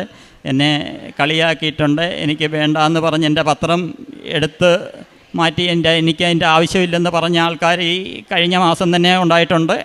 അപ്പം ഇതെല്ലാം ഞാൻ നേരിട്ടായാലും ഞാൻ അതിനൊന്നും കാര്യമാക്കത്തില്ല. അവരെ എല്ലാ കാര്യങ്ങളും പറഞ്ഞ് ഇപ്പം തന്നെ ഞാൻ ഓട്ടോയിൽ വന്നപ്പം ഇതുപോലെ പേപ്പർ കൊടുക്കുന്നൊരു ഇത് വന്നു. ഒരാൾ സംസാരിച്ച് കഴിഞ്ഞപ്പം ഞാനത് പറഞ്ഞു. അത് എനിക്ക് അനുഭവമുള്ള എൻ്റെ മോൾ ഇവിടെ ഇരിപ്പുണ്ട്. ആ അനുഭവം മുഖാന്തരമല്ലേ ഈ പേപ്പറിൽ ഈ സാക്ഷ്യം ഞങ്ങളെപ്പോലുള്ള വ്യക്തികൾ ഓരോരുത്തരും വന്ന് ഈ സാക്ഷ്യം അമ്മ മാതാവിൻ്റെ ഈ സാക്ഷ്യം പറയുന്നത് കൊണ്ടല്ലേ ഈ പത്രത്തിലും ഇതെല്ലാം എഴുതി വരുന്നതെന്ന് ചോദിച്ചു.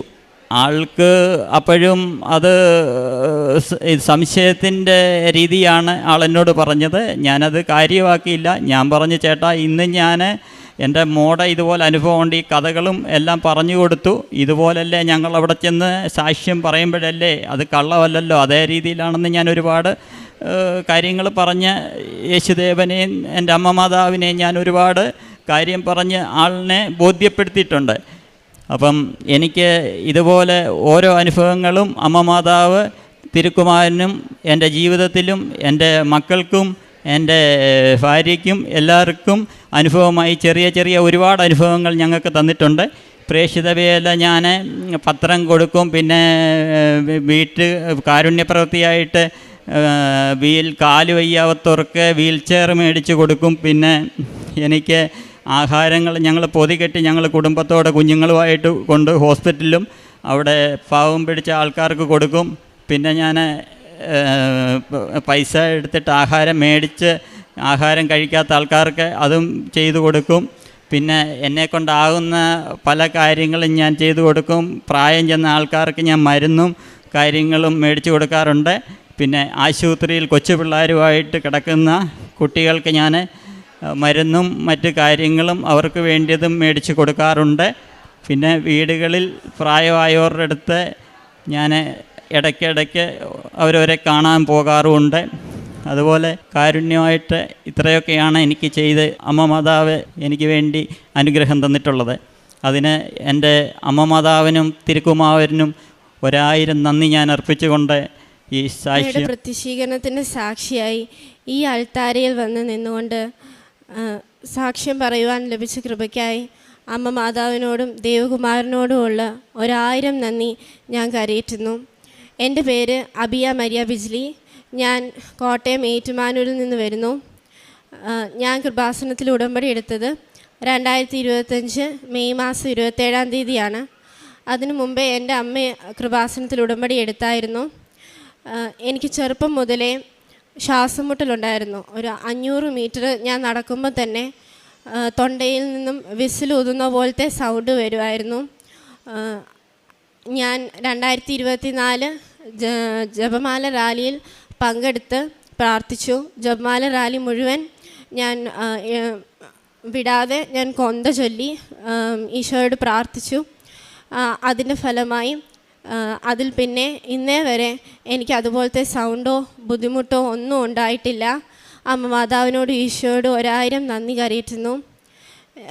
പിന്നെ ഞാൻ +2 പരീക്ഷയ്ക്ക് പോകുമ്പോൾ അമ്മ എനിക്ക് നെറ്റിയിൽ കൃപാസനത്തിലെ തൈലം തേച്ച് വെച്ച് പ്രാർത്ഥിച്ച് എന്നെ വിടുമായിരുന്നു. അതിൻ്റെ ഫലമായി എനിക്ക് +2 നല്ല മാർക്ക് തന്ന് അമ്മ മാതാവ് എന്നെ സഹായിച്ചു. 99.3% ഉണ്ടായിരുന്നു എനിക്ക് +2 പരീക്ഷയ്ക്ക്. അതിനുശേഷം 2025 നീറ്റ് എഴുതാൻ വേണ്ടിയിട്ട് ഞാൻ കോച്ചിങ്ങിനൊന്നും പോയിട്ടുണ്ടായിരുന്നില്ല. ക്രാഷ് കോഴ്സിന് മാത്രമേ പോയിട്ടുണ്ടായിരുന്നുള്ളൂ. 1 മാസത്തെ ക്രാഷ് കോഴ്സിന് മാത്രമേ പോയിട്ടുണ്ടായിരുന്നുള്ളൂ. അത് കഴിഞ്ഞ് നീറ്റ് എഴുതാൻ പോകുന്നതിന് മുമ്പേ ഇവിടെ അച്ഛൻ്റെ കയ്യിൽ നിന്ന് ബ്ലെസ്സിങ് വാങ്ങി. ശേഷം കൈയുടെ നഖത്തിൻ്റെ ഇടയിൽ കൃപാസനത്തിൽ ഉപ്പ് വെച്ച് ഞാൻ എക്സാം ഹാളിൽ കയറി. OMR കിട്ടിയപ്പം ആ ഉപ്പ് കൊണ്ട് കുരിശ് വരച്ച് വിശ്വാസപ്രമാണം ചൊല്ലി കുരിശ് വരച്ച് OMR ഷീറ്റിൽ കുരിശ് വരച്ചു. എന്നിട്ടാണ് ഞാൻ പരീക്ഷ എഴുതാൻ ആരംഭിച്ചത്. എനിക്കറിയാവുന്നതൊക്കെ ഞാൻ മാർക്ക് ചെയ്തു. അത് പക്ഷേ അത്രയും എഴുതിയത് കൊണ്ട് ഒന്നും ആവില്ല എന്ന് എനിക്കറിയായിരുന്നു. അമ്മ മാതാവ് വീണ്ടും എൻ്റെ കൈ ശരിയായ ഉത്തരങ്ങളിലോട്ട് നയിച്ചുകൊണ്ടിരുന്നു. അതിനുശേഷം റിസൾട്ട് വന്നപ്പോൾ എനിക്ക് 26,474 റാങ്ക് ഉണ്ടായിരുന്നു ഓൾ ഇന്ത്യ ലെവലിൽ. പക്ഷേ 25,000 റാങ്കിൻ്റെ അകത്തുള്ളവർക്ക് വരെ സീറ്റ് നമുക്ക് പറയാൻ പറ്റത്തുള്ളൂ എന്ന് മറ്റുള്ളവർ പറഞ്ഞു. സീറ്റ് കിട്ടുമോ ഇല്ലയോ എന്നൊന്നും എനിക്കറിയത്തില്ലായിരുന്നു. അതുകൊണ്ട് ഞാൻ കോച്ചിങ്ങിന് റിപ്പീറ്റ് ചെയ്യാമെന്നോർത്ത് കോച്ചിങ്ങിന് ചെന്ന് ചേർന്നു. അതിനുശേഷം NTA 2000 സീറ്റും കൂടെ ഓൾ ഇന്ത്യ ലെവലിൽ കൂട്ടി. അതിനുശേഷം 1ാമത്തെയും 2ാമത്തെയും 3ാമത്തെയും ഒന്നും അലോട്ട്മെൻറ്റിൽ എനിക്ക് അഡ്മിഷൻ കിട്ടിയില്ല. ഇന്നലെ സ്ട്രേ വേക്കൻസി വന്നു. അതിൽ എനിക്ക് തമിഴ്നാട്ടിൽ ഗവൺമെൻറ് മെഡിക്കൽ കോളേജിൽ MBBSന് സീറ്റ് തന്ന് അമ്മ മാതാവ് എന്നെ സഹായിച്ചു. 1000 നന്ദി കരയേറ്റുന്നു. പ്രേക്ഷിത പ്രവർത്തനമായി ഞാൻ ചെയ്തുകൊണ്ടിരുന്നത്, ഞാൻ കോച്ചിങ്ങിന് പോയപ്പോൾ എനിക്ക് ക്യാഷ് പ്രൈസൊക്കെ ലഭിക്കുമായിരുന്നു. ആ ക്യാഷ് പ്രൈസ് ഞാൻ ആവശ്യത്തിലിരിക്കുന്നവർക്ക് നൽകുമായിരുന്നു. പിന്നെ കൃപാസനത്തിലെ പത്രം ഞാൻ മറ്റുള്ളവർക്ക് പ്രാർത്ഥനയോട് കൊടുക്കുമായിരുന്നു. അതിനുശേഷം പിന്നീട് എൻ്റെ ഹോസ്റ്റലിലവരോടും കൂട്ടുകാരോടും ടീച്ചേഴ്സിനോടും ഒക്കെ എനിക്ക് കൃപാസനം വഴി ലഭിച്ച അനുഗ്രഹത്തെക്കുറിച്ച് ഞാൻ പറയുമായിരുന്നു. ഉടമ്പടി എടുത്തത് കൊണ്ട് എൻ്റെ ജീവിതത്തിൽ ആത്മീയമായി ഒത്തിരി വളരുവാൻ ദൈവം എന്നെ സഹായിച്ചു. വചനം വായിക്കുവാനും ഈശോയോട് കൂടുതൽ ചേർന്ന് നിന്നുകൊണ്ട് പ്രാർത്ഥിക്കുവാനും എന്നെ സഹായിച്ചു. മറ്റുള്ളവരോട് കൂടുതൽ നന്നായിട്ട് പെരുമാറുവാനും അഹങ്കാരമൊന്നും ഇല്ലാതെ താഴ്മയോടെ മറ്റുള്ളവരോട് പെരുമാറുവാനും ദേവമാതാവ് എന്നെ സഹായിച്ചു. ഇത്രത്തോളം അനുഗ്രഹങ്ങൾ എൻ്റെ ജീവിതത്തിൽ നൽകിയ അമ്മ മാതാവിനോടും ഈശോയോടുമുള്ള 1000 നന്ദി ഞാൻ കരയേറ്റുന്നു. അമ്മയുടെ പ്രത്യക്ഷീകരണത്തിൻ്റെ സാക്ഷികളായി ഈ അൾത്താരയിൽ വന്ന് നിൽക്കുവാനുള്ള അനുഗ്രഹം നൽകിയ അമ്മ മാതാവിനും തിരുക്കുമാരനും 1000 നന്ദി പറയുന്നു. ഞാൻ 2023 ഉടമ്പടി എടുത്തത്. ആ വർഷം എൻ്റെ കുഞ്ഞുങ്ങൾ, ഇളയ 2 കുഞ്ഞുങ്ങൾ, ഇപ്പോൾ 8 വയസ്സും ഒരാൾക്ക് 4.5 വയസ്സുമേ ഉള്ളൂ. അവർ കുഞ്ഞായിരുന്നപ്പം അവർക്ക് എന്നും 1.5 വർഷമായിട്ട് എന്നും പനിയും അസുഖവും തന്നെയായിരുന്നു. മോൻ LKG പകുതി ദിവസങ്ങളിൽ തന്നെ പോയിട്ടുണ്ടായിരുന്നില്ല. ആ വർഷത്തെ ജപമാല റാലിക്ക് പോകുന്നതിൻ്റെ തലേദിവസം വരെയും പിള്ളേർക്ക് പനിയായിരുന്നു. പോയി വന്നു കഴിഞ്ഞപ്പം മുതൽ ഒരു ദിവസം പോലും എൻ്റെ കുഞ്ഞുങ്ങൾക്ക് പനി ഉണ്ടായിട്ടില്ല. അത് പിന്നെ വല്ലപ്പോഴുമൊക്കെ ഇപ്പോൾ വരെയും പനി ഉണ്ടായിട്ടുള്ളൂ. അതുപോലെ കൊച്ചു കുഞ്ഞ് ഒരു 1.5 വയസ്സൊക്കെ ആയപ്പം മുതൽ അവൾക്കൊരു 2.5 വയസ്സ് വരെ ഉള്ള സമയത്ത് അവൾ ഓരോ പ്രാവശ്യവും വീഴുമ്പം പുറകോട്ട് തലയടിച്ച് വീഴും. പിന്നെ അവൾക്ക് ശ്വാസം ഉണ്ടാകത്തില്ല. പിന്നെ കുറച്ച് നേരം ഇങ്ങനെ ഇളക്കുകയും വിളിക്കുകയും ഒക്കെ ചെയ്ത് കഴിയുമ്പോഴായിരിക്കും ശ്വാസം കിട്ടുന്നത്. എന്താണേലും 2023 ജപമാല റാലിക്ക് വന്നതിന് ശേഷം അങ്ങനെ ഒരു കാര്യം ഉണ്ടായിട്ടേയില്ല. ജപമാല റാലിയിൽ ഒത്തിരിയേറെ അനുഗ്രഹങ്ങൾ ഉണ്ടാവുമെന്ന് എനിക്ക് ഉറപ്പുണ്ടായിരുന്നു. അതുകൊണ്ടാണ് ഞാൻ മോളെയും കൂട്ടി 2024 വന്നത്. അവൾ പറഞ്ഞതുപോലെ 500 മീറ്റർ ആ കൊച്ച് ശരിക്കും നടക്കത്തുണ്ടായിരുന്നില്ല. അപ്പോഴത്തേക്കും വിസിൽ ഊതുന്ന പോലെ ഒരു കൈപ്പാടകലെ നിൽക്കുന്ന ആൾക്ക് പോലും ശരിക്കും കേൾക്കാം. അതുപോലെ ശരിക്കും ഒരു വിസിൽ ഊതുന്ന പോലെയുള്ള സൗണ്ടായിരുന്നു. അതുപോലെ സംസാരിച്ചുകൊണ്ട് നടക്കാൻ പറ്റത്തുണ്ടായിരുന്നില്ല. ആ ആൾ ഇത്രയും ദൂരം ഒരു കുഴപ്പവും ഇല്ലാതെ ഉറക്ക ജപമാലയും പ്രാർത്ഥനയും പാട്ടും ഒക്കെ പാടി നടന്നു. ഒരു ബുദ്ധിമുട്ടുമില്ലാതെ. അതിൽ പിന്നെ അവൾക്ക് അങ്ങനെ ഒരു സൗണ്ടും ഉണ്ടായിട്ടില്ല. ഞങ്ങളെ ഇത്രയേറെ അനുഗ്രഹിച്ച അമ്മ മാതാവിന് ഒത്തിരിയേറെ നന്ദി പറയട്ടെ. എൻ്റെ അമ്മ പ്രത്യക്ഷപ്പെട്ട ഈ മണ്ണിൽ അമ്മയുടെ പ്രത്യക്ഷത്തിനെ സാക്ഷിയാക്കി മാറ്റാൻ എന്നെ സഹായിച്ച എൻ്റെ അമ്മയ്ക്ക് ഹൃദയം നിറഞ്ഞ നന്ദി ഞാൻ ആദ്യമേ രേഖപ്പെടുത്തട്ടെ. എൻ്റെ പേര് ടെസ്സി എന്നാണ്. ഞാൻ തൊടുപുഴയിൽ നിന്നാണ് വരുന്നത്. 2022 ഡിസംബർ 22 ഞാൻ ആദ്യമായിട്ട് ഉടമ്പടി എടുക്കുന്നത്. അപ്പോൾ എനിക്കൊരു മകനും മകളുമാണുള്ളത്. മകൻ അയർലൻഡിലെ കുടുംബസമേതം വർഷങ്ങളായിട്ട് താമസിക്കുകയാണ്.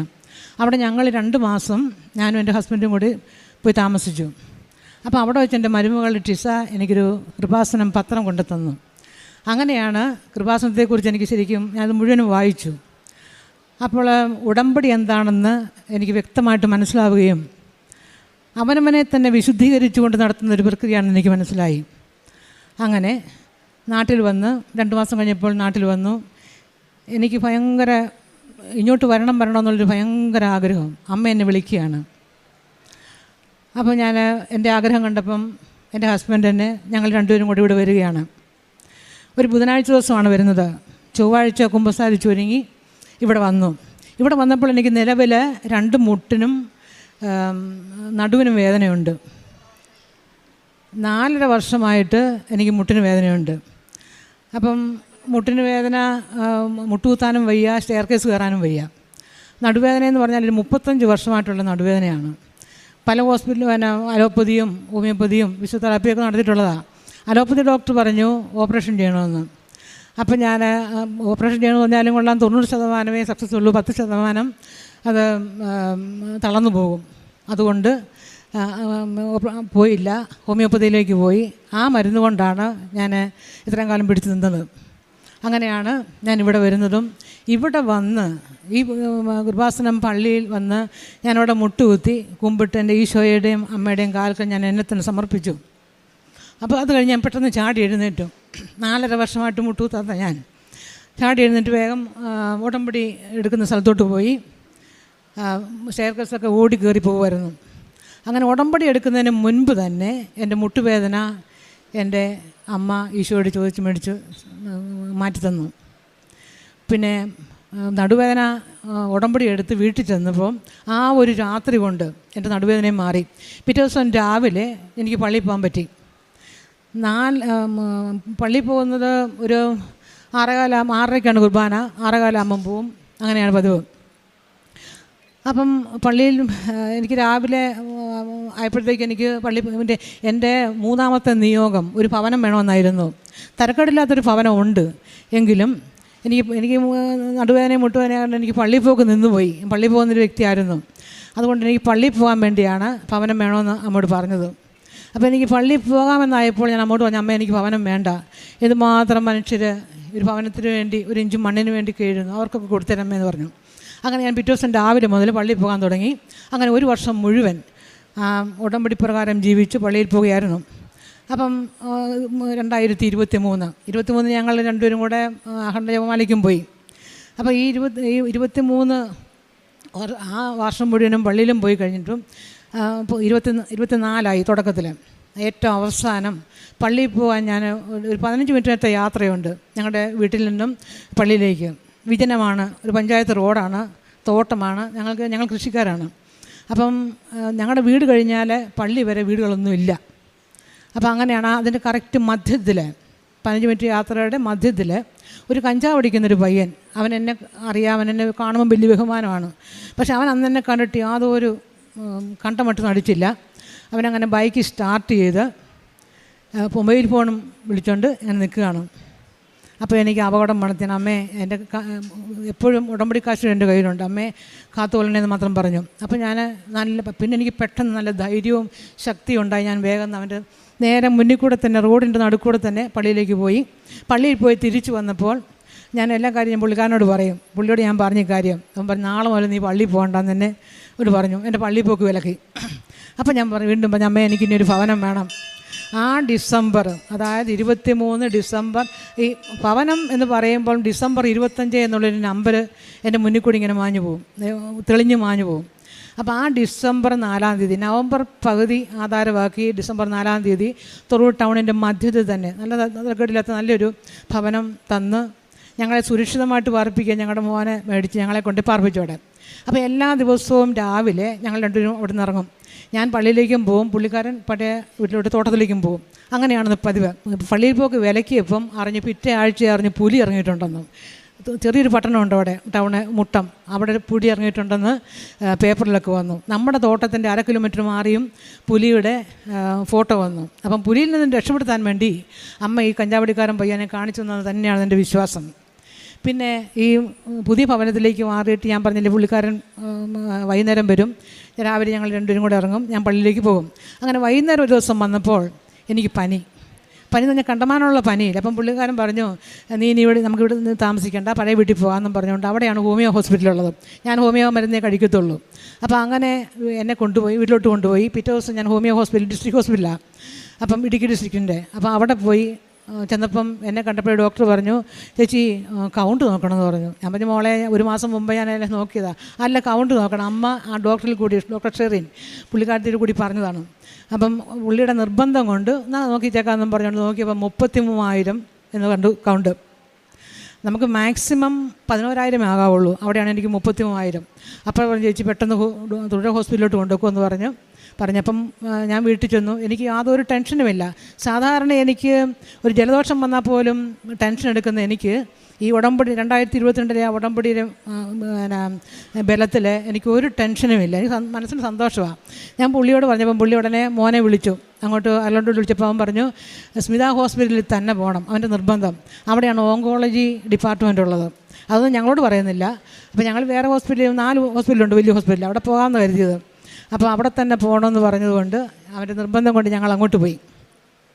അവിടെ ചെന്നപ്പോൾ ഒറ്റ ദിവസം കൊണ്ട് 1,800 കൂടെ 34,800 കൗണ്ട്. അപ്പം പിന്നെ ഞങ്ങൾ അവിടെ നിന്ന് പിന്നെ ഓരോന്നും ടെസ്റ്റാണ്, എല്ലാം ടെസ്റ്റ് ചെയ്തു. പെടലിൽ നിന്ന് ഒരു ഗ്രന്ഥി എടുത്ത് ബയോപ്സിക്ക് അയച്ചു, എനിക്ക് ബ്ലഡ് നോക്കി, എല്ലാം ടെസ്റ്റുകൾ നടത്തി അവിടെ. അപ്പം ബ്ലഡ് നോക്കിയപ്പം ബ്ലഡ് ക്യാൻസർ ആണെന്ന് മനസ്സിലായി.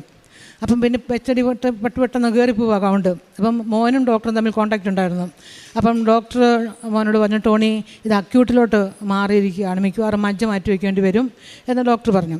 അപ്പോൾ ഉടനെ തന്നെ മോൻ 2 ദിവസം കഴിയുമ്പോൾ പെട്ടെന്ന് ഇനി വന്ന് ഇവിടെ കൊണ്ടുവന്നപ്പം ഡോക്ടർ പറഞ്ഞു, നമുക്ക് ബോൺ മാരോയും കൂടി ചെയ്യണമെന്ന് പറഞ്ഞു. ബോൺ മാരോ ചെയ്തു. അപ്പോൾ ആ ബോൺ മാരോ ചെയ്തതിൻ്റെ 14 ദിവസത്തെ ഗ്യാപ്പുണ്ട്. 14 ദിവസം കഴിഞ്ഞിട്ട് അതിൻ്റെ റിസൾട്ട് കിട്ടത്തുള്ളൂ. അപ്പോൾ ആ 14 ദിവസം എന്ന് പറഞ്ഞൊരു വലിയൊരു ദിവസങ്ങളാണ്. പെട്ടെന്ന് കൂടിക്കൊണ്ടിരിക്കുകയല്ലേ. അപ്പോൾ ഒരു സെക്കൻഡ് ഒപ്പീനിയന് വേണ്ടി എൻ്റെ മോൻ ഗംഗാരൻ ഡോക്ടറുണ്ട്, ഓങ്കോളജിയുടെ വലിയൊരു ഡോക്ടറാണ്, എറണാകുളത്തെ. അവിടെ കൊണ്ടുപോയപ്പോൾ ഡോക്ടർ ഈ കൗണ്ട് കുറയാനായിട്ടുള്ള മരുന്ന് വന്നിട്ട് ക്യാൻസറിൻ്റെ മരുന്ന് സ്റ്റാർട്ട് ചെയ്തു. ആ ക്യാൻസറിൻ്റെ മരുന്നെന്ന് പറഞ്ഞാൽ ഒത്തിരി സൈഡ് എഫക്റ്റ് ഉള്ളതാണ്. അതായത് ഛർദ്ദിക്കും, വയറിളകും, ദേഹം മുഴുവനും കറുത്ത പാണ്ട് വരും, തലമുടി ഒഴിയൊക്കെ ഉണ്ട്. പക്ഷെ മാതാവ് എനിക്കിതൊന്നും തന്നിട്ടില്ല. ഞാൻ ആ മരുന്ന് കഴിച്ചിട്ട് എനിക്ക് യാതൊരു കുഴപ്പമില്ലായിരുന്നു. ഒരു കുറോസിന് ഗുളിക കഴിക്കുമ്പോൾ നമുക്ക് എങ്ങനെ അത്ര ഉണ്ടായിരുന്നുള്ളൂ. അപ്പം മോന് പോകാറായി. അപ്പം ഡോക്ടർ ടോണി പോയിക്കോ, പിന്നെ മരുന്ന് ഇങ്ങനെ 14 ദിവസം കൂടി ഇരിക്കുമ്പം ഇവിടെ വന്ന് ബ്ലഡ് നോക്കി നമുക്ക് മരുന്ന് കഴിച്ചാമെന്ന് പറഞ്ഞു. അങ്ങനെ 2.5 മാസത്തോളം അങ്ങനെ പോയി. വീണ്ടും മോൻ കുടുംബസമേതം എല്ലാവരും കൂടാണ് വന്നത്. അപ്പോഴത്തേക്കും പിന്നെ എനിക്ക് പോകാനുള്ള നേരമായി. അപ്പം മോൻ എന്നെ കൊണ്ടുപോയി. അപ്പോൾ മുതലാണ് ആകത്തവിടം പറഞ്ഞു. എൻ്റെ കൗണ്ട് തീരെ കുറഞ്ഞു, എൻ്റെ പ്ലേറ്റ്ലെറ്റ് തീരെ കുറഞ്ഞു. പ്ലേറ്റ്ലെറ്റ് ലക്ഷങ്ങൾ നമുക്ക് വേണം, അവിടെ 15,000-ലേക്ക് താന്നു. ഹീമോഗ്ലോബിൻ്റെ അളവും തീരെ താന്നു. ആകെ മരിക്കും എന്നുള്ളൊരു ഇതായി. അപ്പോഴേ 10 കുപ്പി പ്ലേറ്റ്ലെറ്റും ബ്ലഡും കൊടുത്തു എന്ന് പറഞ്ഞു. അവിടെ കിടന്ന് 5 കുപ്പി, 4 കുപ്പി പ്ലേറ്റ്ലെറ്റും 1 കുപ്പി ബ്ലഡും കൊടുത്തു. പിന്നെ 5 കുപ്പി തൊടുപുഴ വന്ന് കൊടുത്തു. പിന്നെ 2 ദിവസം കൂടിയിരിക്കുമ്പോൾ 5 കുപ്പി വീതം കൊടുത്തുകൊണ്ടിരിക്കുകയാണ്. രാത്രിയെങ്കിൽ രാത്രി, പകലെങ്കിൽ പകൽ, അങ്ങനെ. അപ്പം ഇവരെന്നെ കൊണ്ട് പെട്ടെന്ന് 5 മിനിറ്റ് മതി ഹോസ്പിറ്റലിൽ പോകാൻ. അപ്പം അങ്ങനെ തൊടുപുഴയിൽ കൊടുത്തുകൊണ്ടിരിക്കുകയായിരുന്നു. അപ്പം അങ്ങനെ എത്ര കൊടുത്താലും 21,000-ന് മുകളിലോട്ട് കൗണ്ട് പോകുന്നില്ല, അല്ല പ്ലേറ്റ്ലെറ്റ് കയറുന്നില്ല.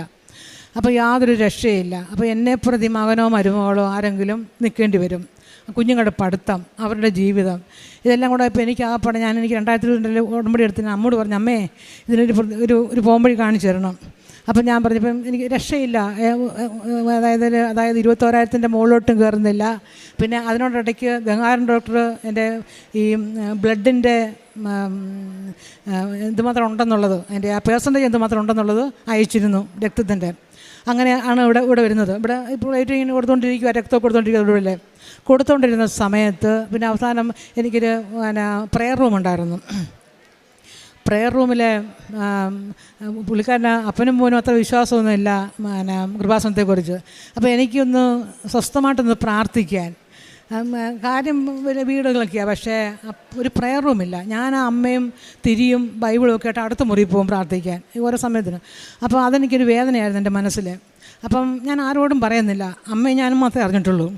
അപ്പോൾ ഈ പുതിയ വീട് മേടിച്ചപ്പം ആദ്യത്തെ ഇവിടെ ഒരു ഓഫീസ് പോലത്തെ ഒരു വീടാണ്. അപ്പം പുള്ളിക്കാരൻ തന്നെ ഒരു ശില്പിയെ വരുത്തി, പള്ളിയിലും അമ്പലത്തിലൊക്കെ ശില്പങ്ങളുണ്ടാക്കുന്ന, തടിയലുണ്ടാക്കുന്ന ഒരു ശില്പിയാണ്. അവനെ വിളിച്ച് റൂം കാണിച്ചു, അതൊക്കെ ഒന്ന് പ്ലാൻ ചെയ്തണമെന്ന് പറഞ്ഞു. അപ്പോൾ പറഞ്ഞു ഒരു മാതാവ്, യോസേപ്പ് പിതാവ്, ക്രൂശിത രൂപം അത്ര ഉള്ളൊരു റൂമായിരിക്കണമെന്നും പറഞ്ഞു. ഞാൻ പറഞ്ഞു മാതാവ് കൃപാസനം മാതാവിനെ തന്നെ ആയിരിക്കണമെന്നും പറഞ്ഞു. ഞാൻ നമ്മുടെ കൃപാസനത്തിൻ്റെ നമ്മുടെ ആ പടം ഉണ്ടല്ലോ അതുകൊണ്ട് കാണിച്ചു ശില്പിനെ. ആ തിരമാലയുടെ നടുക്ക് മാതാവ് നിൽക്കുന്നതും നീലാകാശവും തെങ്ങും ഒക്കെ ഉള്ള അതുപോലെ തന്നെ ബാഗിരവുണ്ട്. അതുപോലെ തന്നെ ശില്പിയുടെ മകൻ വന്ന് ചെയ്തു. ശില്പി 2-3 മാസം എടുത്ത് അവർ ചെയ്യാൻ. അതെല്ലാം എടുത്ത് ചെയ്ത് അങ്ങനെയാണ് ഉണ്ടാക്കിയത്. അത് ആ ആഴ്ച തന്നെ ഈ ഉണ്ടാക്കി കഴിഞ്ഞ് ഞാൻ ആ മോനോട് പറഞ്ഞടാ, നീ കൃപാസനം അമ്മേനെ തൊട്ടിരിക്കുന്ന അമ്മയോട് പ്രാർത്ഥിച്ചോ, അത്ഭുതങ്ങൾ നടക്കും, നിനക്ക് അനുഗ്രഹം ഉണ്ടാവുമെന്ന് ഞാൻ പറഞ്ഞു. ഇതെല്ലാം ക്രമീകരിച്ച് എല്ലാം ശരിയാക്കി കഴിഞ്ഞ ആ ആഴ്ച തന്നെ അവന് കേരള ലളിതകലാ അക്കാദമി പുരസ്കാരം കിട്ടി, 50,000 രൂപയും ഫലവും. അപ്പം അങ്ങനത്തെ ഉള്ളൊരു പ്രെയർ റൂമായിരുന്നത്. അതും വെഞ്ചരിക്കണമെന്ന്, അതാണ് പ്രെയർ റൂമിൻ്റെ പുറകിലത്തെ കഥ അത്. അപ്പം എനിക്ക് അങ്ങനെ അത്രയും നല്ലൊരു പ്രെയർ റൂം തന്ന് ഞാൻ സ്വപ്നത്തിൽ വിചാരിച്ചില്ല ഇത്രയും വലിയൊരു പ്രെയർ റൂം ഉണ്ടാകുമെന്ന്. അപ്പം അങ്ങനെ ആ പ്രെയർ റൂം വെഞ്ചരിച്ചിട്ടില്ലായിരുന്നു, വെഞ്ചരിക്കണമെന്ന് പറഞ്ഞു. കല്ലറയും എടുത്തിടണമെന്ന് പറഞ്ഞു. ഒരു സ്പെഷ്യൽ കല്ലറ, കുടുംബക്കാർ ഒരു സ്പെഷ്യൽ കല്ലറ വേണം. കല്ലറയും എടുത്തിട്ടു. ഈ ഇതും വെഞ്ചരിച്ചു. ഇനി മരുമകളെ കൊണ്ട് പാലും കാച്ചിക്കണമെന്ന് പറഞ്ഞു. ഞാനിങ്ങനെ കിടക്കുന്നതുകൊണ്ട് പാല് എല്ലാവരെയും വിളിച്ച് നടക്കത്തില്ല. അതുകൊണ്ട് അച്ഛൻ പറഞ്ഞു സാരമില്ലമ്മേ നമുക്കിപ്പം തന്നെ കാച്ചാമെന്നും പറഞ്ഞുകൊണ്ട് ആ പാല് കാച്ച് കർമ്മം നടന്നു. ഇനി ഞാൻ പറഞ്ഞു എനിക്കിനി കൃപാസനത്തിൽ പോകണം. അവസാനത്തെ എൻ്റെ ആഗ്രഹമാണ് എനിക്ക് കൃപാസനത്തിൽ പോകണം. കൃപാസനത്തിൽ വന്നാൽ രക്ഷപ്പെടുമെന്ന് എനിക്ക് നല്ല ധൈര്യം ഉണ്ടായിരുന്നു. അപ്പം ഞാനിവിടെ വന്നപ്പം മോൻ പറഞ്ഞു ഇപ്പം അന്ന് ബ്ലഡ് കൊടുക്കേണ്ട ദിവസമാണ്, കൊടുക്കാൻ പോയില്ല, കൊടുക്കാണ്ടല്ല നോക്കേണ്ട ദിവസം നോക്കാൻ പോയില്ല. അന്ന് സന്ധ്യ ആയപ്പം ഞങ്ങളെല്ലാവരും കൂടെ വലിയൊരു വണ്ടിയിൽ, എൻ്റെ ചേച്ചി ആലപ്പുഴയിലുണ്ട്, അവിടെ വന്ന് താമസിച്ചു.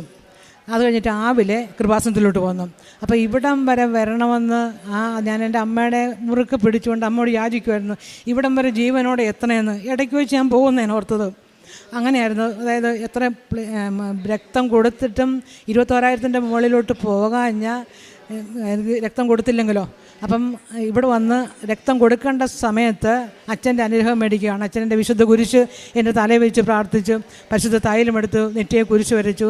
അച്ഛൻ എൻ്റെ ആ രേഖയും കൊണ്ട് മാതാവിൻ്റെ അടുക്കൽ അച്ഛൻ്റെ വിശുദ്ധിയിലെ അച്ഛൻ പോയി പ്രാർത്ഥിച്ചു. അപ്പോഴേ അമ്മയുടെ മോനോട് പറഞ്ഞു, എൻ്റെ കാര്യത്തിന് പ്രശ്നം സോൾവ് ചെയ്തു. ഞാൻ എന്നിട്ട് വീട്ടിലേക്ക് പോകണം. ഞങ്ങളെല്ലാവരും കൂടെ വീട്ടിലോട്ട് പോയി. അതായത് 1, 2 നോക്കേണ്ട ദിവസം നോക്കിയില്ല, കൊടുക്കേണ്ട ദിവസം കൊടുത്തില്ല. 3-ാമത്തെ ദിവസം രക്തം പോയി നോക്കിയപ്പം 26,000 പ്ലേറ്റ് എന്ന് കണ്ടു. അത് എത്ര കുപ്പി ബ്ലഡ് കൊടുത്തിട്ടും എൻ്റെ രക്തം പ്ലേറ്റ്ലെറ്റ് കൂടാത്ത 26,000 മുകളിലോട്ട് കൂടാഞ്ഞത് 26,000 എന്ന് കണ്ടു. അപ്പോഴപ്പം വിളിച്ച് പറയും. അപ്പം ഡോക്ടർ പറഞ്ഞു സ്റ്റോപ്പ് ചെയ്തേര്, അപ്പോൾ ഇനിയും 26,000 ആയില്ല, അപ്പം തൽക്കാലം കൊടുക്കണ്ടെന്ന് പറഞ്ഞു. അങ്ങനെ അനേകരുടെ രക്തം എൻ്റെ ശരീരത്തിൽ കയറിയിട്ടുണ്ട്. അവർക്ക് വേണ്ടിയൊക്കെ ഞാൻ ഇപ്പോൾ പ്രാർത്ഥിക്കുകയാണ്. എൻ്റെ മോൻ്റെ രക്തം മാത്രമേ രക്തമായിട്ട് എൻ്റെ ശരീരത്തിൽ എനിക്ക് കയറിയിട്ടുള്ളൂ. മറ്റുള്ള ബ്ലഡ് ബാങ്കിൽ നിന്നും നാട്ടുകാരുടെ രക്തവും അങ്ങനെയൊക്കെ ആയിരുന്നു. അവരങ്ങോട്ട് കൊടുക്കും, ഹോസ്പിറ്റലിൽ നിന്നുള്ള രക്തം നമുക്ക് കിട്ടും. അങ്ങനെ ഇവിടെ വന്ന് അപ്പോൾ ആ ആഴ്ച തന്നെ ഗംഗാധരൻ ഡോക്ടറെ കാണേണ്ട ദിവസമാണ്. അപ്പം ഞങ്ങൾ പോയി. അപ്പം അവിടെ ചെന്നപ്പോൾ 60,000 പ്ലേറ്റ്ലെറ്റായി. അപ്പം ബ്ലഡ് കൊടുത്ത ആ റിസൾട്ട് വന്നു.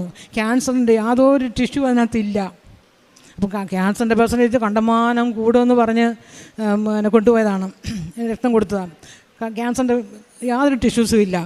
പിന്നെ എല്ലാം നോർമലായി. ഇപ്പം എനിക്ക് 2 ലക്ഷത്തിൽ കൂടുതലുണ്ട് പ്ലേറ്റ്ലെറ്റ്. 4 ലക്ഷം വരെ ആകാം നമുക്ക്. എന്നാൽ എല്ലാം എനിക്ക് നോർമലായി. കൗണ്ടും ഹിമോഗ്ലോബിനും എല്ലാം നോർമൽ. എനിക്ക് പഴയ ആരോഗ്യം എനിക്ക് തിരിച്ചു കിട്ടി.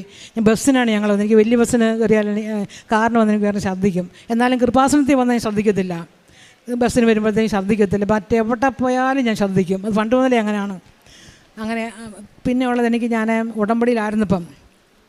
ഉടമ്പടിയിലായിരുന്ന കാലത്ത് ആ കാരുണ്യ പ്രവർത്തികളൊക്കെ ചെയ്ത കാലത്തുണ്ടല്ലോ. അപ്പോൾ എനിക്ക് ഒത്തിരി അനുഗ്രഹങ്ങൾ കിട്ടിയിട്ടുണ്ട്. എന്നെ വിശ്വസിപ്പിക്കാൻ വേണ്ടി അമ്മ നീലത്തിരിയിലും പച്ചത്തിരിയിലും അമ്മ വെളിപ്പെട്ടിട്ടുണ്ട്. അത് പച്ചത്തിരിയിലെ അമ്മയുടെ തിരുക്കുമാരനെ എടുത്തുകൊണ്ടിരിക്കുന്നൊരു രൂപമാണ് കണ്ടത്. അതുപോലെ തന്നെ നീലത്തിരിയിലും കണ്ടിട്ടുണ്ട്. എന്നെ വിശ്വസിപ്പിക്കാൻ വേണ്ടിയാണ്. അതുപോലെ ഒത്തിരി അപകടങ്ങളിൽ നിന്ന്, അതായിരുന്നു ഏറ്റവും വലിയത്. ഭയങ്കരമായിട്ട് അപകടങ്ങളിൽ നിന്നൊക്കെയുള്ള രക്ഷ. അതിപ്പോൾ ഇവിടെ സമയമുണ്ടോയെന്ന് എനിക്കറിയത്തില്ല, ഏതെങ്കിലും ഒരെണ്ണമെങ്കിലും പറയാം. അപകടങ്ങളിൽ നിന്നുള്ള രക്ഷ ഒത്തിരി എനിക്കുണ്ടായിട്ടുണ്ട്. അങ്ങനെ അവന് കണ്ണിന് 2 കണ്ണും തിമിരമാണെന്ന് 2 ഡോക്ടർമാർ പറഞ്ഞതാണ്. ഒരു ഐ ഹോസ്പിറ്റലിൽ പോയിട്ട് ശരിക്കും ടെസ്റ്റ് ചെയ്യണം. അങ്ങനെ ചെന്നപ്പോഴത്തേക്ക് ഞാൻ എപ്പോഴും തൈലം പരട്ടി വിശ്വാസപ്രമാണം ചെല്ലിട്ടാണ് ഞാൻ പോയത്. അവിടെ ചെന്നപ്പോൾ ഡോക്ടർ കുഴപ്പമൊന്നുമില്ല. അപ്പം പുള്ളിക്കാരൻ പറഞ്ഞ്, ഡോക്ടറെ തിമിരത്തിൻ്റെ വല്ല ലക്ഷണമുണ്ടോ? തിമിരത്തിൻ്റെ യാതൊരു ലക്ഷണവും ഇല്ലെന്ന് പറഞ്ഞു.